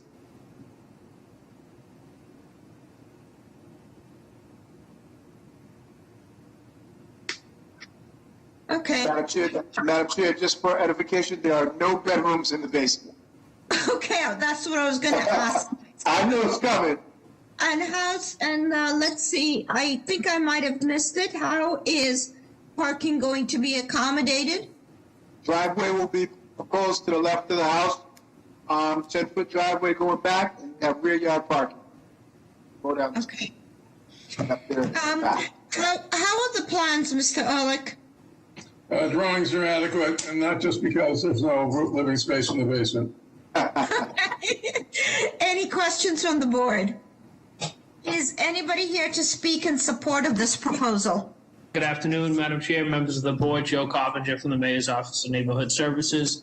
We'd like to go on record in support of this proposal. We completed a community process back on November 10th, 2020. We received no formal opposition. We did receive one request that it be made a single family. But with that being said, we'd like to go on record and support this. This proposal is similar to others on the street. The 4,000 square foot area is similar to the other 2 families on this street. So again, we would like to go on record and support. Thank you. Is this I think this is the second single construction on Murray Hill. Who's the owner on this, Counselor? The owner is Murray Hill Road LLC, and it's Patricia Webster. Okay. Anybody here else to speak in support? So, Madam Chair, I have one raised hand by Minor. Let me just see. Minor, do you have a question? Did you want to speak in support of the position? My apologies. No, this one. Thank you. Okay. Nothing from the local counselor? Okay, may I have a motion, please? Motion to approve BBDA design review. Is there a second? All those in favor? Aye. Aye. Any opposed? Motion carries. Thank you, Madam Chair. Members of the board, have a good day. You too. Calling the next case, calling BOA 111-5286, 17 Kingsborough Park. This is a renovation of the third floor and add additional conditioned livable space for second-story condo. The violation is Article 55, Section 9, the floor-to-area ratio is excessive, and Article 55, Section 9, the side yard is insufficient. Name and address for the record, please. This is David Yassa. I just wanted to make you and Mr. Ehrlich aware that updated plans were received on this. They were reviewed by the plans examiner this morning, but I don't know if Mr. Ehrlich has had a chance to review those. So I would leave it up to your discretion whether or not you would want to proceed with this appeal. Yeah, no, Stephanie emailed me the plans a few hours ago. Okay, Mr. Yassa, put your name and address on the record, please. Madam Chair, members of the board, this is David Yassa, resident and co-owner of the second floor condominium at 17 Kingsborough Park in Jamaica Plain. And tell us what you're planning on doing. The purpose of the proposed project is to add a 699 square foot addition to include living space into a deeded attic for the second floor of the two condominium association at the above address. Okay, so hold on a minute. Mr. Ehrlich, how do the plans look?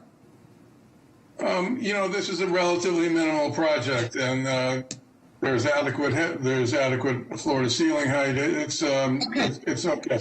Is any questions from the board? Is anybody here to speak in support of this proposal? Yes. Good afternoon, Madam Chair, members of the board. This is Lindsay Santana from the Mayor's Office of Neighborhood Services. And a butters meeting was held on October 5th, 2020. And they received the support of the Jamaica Plain Neighborhood Council, so the Mayor's Office would like to go on record in support. Thank you.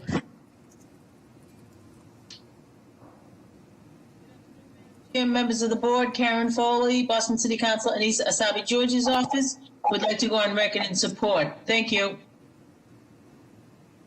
Madam Chair, Secretary here, we have 6 letters of support. Thank you. Madam Chair, it appears there are no raised hands related to this proposal. May I have a motion, please? Motion to approve BPDA design review. Second. Lightris. All those in favor? Aye. Any opposed? Motion carries. Calling the next case, calling BOA 109-1923, 1870 Center Street. This is an interior build-out, a new tenant change of use to include a 24-hour fitness center. The violations, Article 2A, Section 2A-1, entertainment uses including fitness centers shall not operate past 10:30 p.m.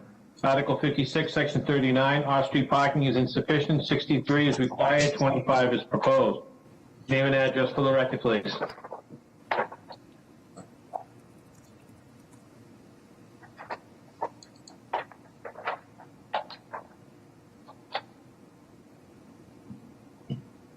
Is the applicant here for Center Street? No, there wasn't a butter who checked in earlier in the day, but I don't see if there's any hands raised. I don't see any messages in the chat or any hands raised. Okay, let's just move on and come back to that one. Actually, it's now, Well, we have one more case, Madam Chair. okay. We'll go Let's on just, to it, and then we'll come back to that one. okay. I think somebody's No, it's not. speaking. Hello? Hello? You sound low. Can you speak up? Hello? Can you hear me? Yes, go ahead, your name and address for the record. My apologies. My name is Ryan with DK Mullen Architects. And you're here for 1870 Center Street in West Roxbury? We are, yes. Okay, so are you going ahead? I'm sorry. I'm getting a lot of feedback. What did you say? Tell us what's being proposed. Ms. Ambassador, can you mute everybody? Yes. Okay, go ahead. Tell us what you're proposing to do. Yes. So this is an existing mercantile. We're proposing to bring in a fitness center as an A3 assembly. So that's a change of use. And then we're requesting a parking variance and a 24-hour use. Okay, and so give us more details. Is this Planet Fitness only going to be on the first floor, or is it going to extend into the basement and the second floor? Yes, so Planet Fitness will take over all 3 stories, the basement, ground level, and second story. As part of that, we're also looking at a change in the facade on the street side. We're reusing what was an enclosed existing opening for a second story window. And the only access to the building is off the street side. There's no access for daily use off the back of the building. It's an emergency egress only. And so let me just ask, how are you going to control for 24 hours? How are you going to control for people's safety for 24 hours operation? So Planet Fitness is a members-only fitness club, and there's a 24-hour 7 on-site staff. Okay. Okay. And the parking is in the rear of the building, okay? Yes. So, how are the plans, Mr. Ehrlich? The plans are pretty straightforward. Any questions from the board? Real quick, if there, for whatever reason, the client for this project is unable to speak. His name is Chase. Okay, in the meantime, while we're trying to fix that, is anybody here to speak in support of this? Madam Chair, Secretary here. I had a question, unfortunately, I was on mute. Are there any other Planet Fitnesses that are open 24 hours in a community like West Roxbury with dense residential and retail? This is Ryan. The answer is yes, but the client would be best to answer this. Can everyone hear me? Who is this? This is Jay. This is Chase Polifano. I'm the Director of Construction for Planet Fitness, and my address is 320 Yonkers Avenue in Yonkers, New York. To answer your question, yes, there is throughout the country. Actually, we have 2,000 stores nationwide. Hold on, Chase. Yonkers is a pretty city, and we love New York. Yeah, Massachusetts. We're asking more specifically about Boston. If there are any other 24-hour Planet Fitness locations in a neighborhood such as West Roxbury, which is very predominantly residential with just commercials. Yes, there is. I was just, Madam Chair, I was just stating my address before. That's our office address. Yeah. So tell us where in Boston we can find a 24-hour Planet Fitness. So in Dorchester, in Boston proper on Winter Street. And where in Dorchester? I don't know the street offhand. We have quite a few stores. I just don't know them offhand. Every single one. Okay. Let's move ahead. Is anybody here to speak in support of this proposal? Good afternoon, Madam Chair. Board, Jack Duggan, Mayor's Office of Neighborhood Services. Just like to go on record support. So the applicants completed a full community process. We had an abutters meeting back in September 2020. After that meeting, there are residential abutters behind the property that kind of abut the parking lot. So there are several letters of opposition just because of the 24-hour nature and the parking in the back and the disturbances and the noise that could be happening. The applicant then went before the neighborhood council back in October of 2020.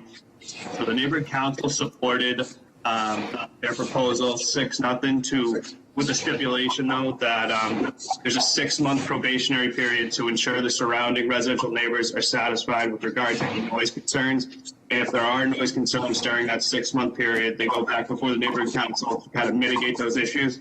So we'd like to support that stipulation. And if there are any issues that arise, they have to go back to the neighborhood council. Thank you. Good afternoon, Madam Chair, members of the board. This is Peter Favorito from Councilor Matt O'Malley's office. Councilor would like to go on record in support as well. Good afternoon, Madam Chair, members of the board, Karen Foley, City Councilor Anissa Asabi George's office. Would like to go back in support. Thank you. Madam Chair, members of the board, Paul Sullivan, on behalf of City Councilor at Large Michael Flaherty. Echoing the sentiments of the mayor's office with that proviso that was put in by the West Roxbury Neighborhood Council, the council would lend its support. Thank you. Madam Chair, Secretary, you have one letter of support. Okay, can we hear from the raised hand, starting with Jason? Jason's email. Jason, you have been unmuted. Hey, Jason Camille here of 9 Hastings Street. I'm here in opposition of the 24-hour use at 1870 Center Street. The current property has residential abutters in the rear, and this portion of the property is outlined as parking and will increase noise and light pollution in the neighborhood in the late evening and early morning hours. Thank you. Melissa? Muted? Yep, you've been unmuted. Go. Good afternoon, Madam Chair and committee members. I actually, I am the real estate broker of Perishable Management Services at 221 Columbus Boulevard in Boston. I received a letter of support from the abutter immediately next door, George Homsey, Homsi. His letter, to summarize it, is that he believes that the 24/7 operation will deter crime. He also thinks that it will attract other businesses to downtown, and that he himself has experienced vacancies as a result of COVID, and hopes that it will benefit the community. He also believes that Planet Fitness will benefit the community because of their philanthropy. And he hold on. You know that this is in West Roxbury, not downtown. No, correct. I just was stating my physical address because you've asked previous people to state their physical address. Mr. Homsey is directly next door. He owns the Subway franchise, and his father also wrote a letter in support. The address of that property is 1860 and 1868 Center Street. Yeah. So he specifically does oppose closing down the rear parking lot. He thinks that that is short-sighted because many businesses in the area do not have their own parking lot and rely on that street parking. Melissa, we're done. Can we hear from Patricia Stanton, please? Yep. 18 Lynette Street in West Roxbury. Landlord for 44 Quarry Street, which is a 6-family building directly adjacent to the back parking lot. 3 of our residents have bedrooms right on that parking lot, and we are very vehemently opposed based upon the noise that these people deal with 24 hours. Thank you. Can I hear from Stephen, please? My name is, thank you, Chairman, Madam Chairman. My name is Steve Ng, and I'm an abutter of residential property behind the Planet Fitness. What's your address, please? It's this address is 1 Hastings Street. Oh, you're on Hastings. Okay, go ahead. Yep. And I personally do not oppose the business, but I am strongly against the business 24-hour proposal. And the opposition is based on concerns of noise and late evening activities. From what my understanding, the business has no plans to monitor or to address any late night noise activities. And this is a residential neighborhood, and I do not believe that our neighborhood should be used as an experimental neighborhood to give this 24-hour proposal a 6-month period. Thank you. Okay, given that information, may I have a motion, please?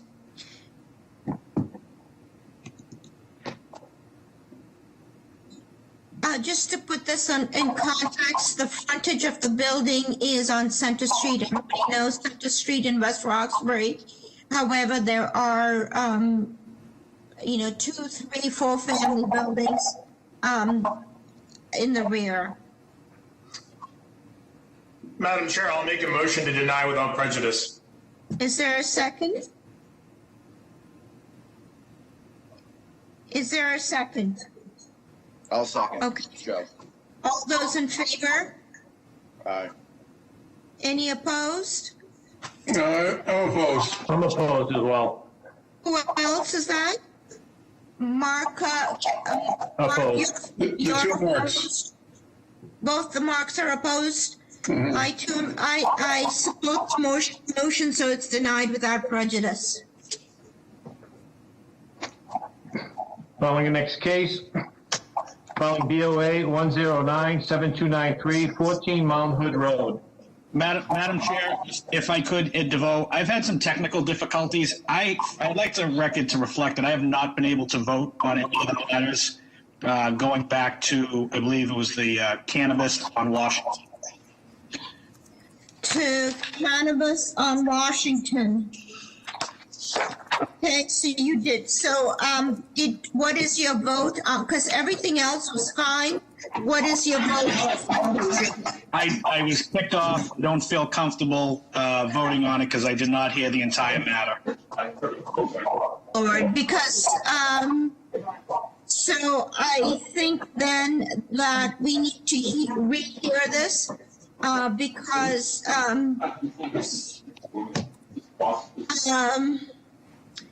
can we just move this to the next meeting, please? Because it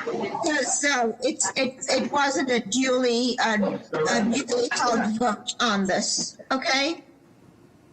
Because we have 2 in opposition, 1 who cannot hear, so the vote doesn't carry. Want to make a motion to defer it then to January Yes. 26th? Please, yes. Yeah, I apologize. I've tried my best to get back on and keep having technical issues. Madam Chair. Okay, so please mute everybody.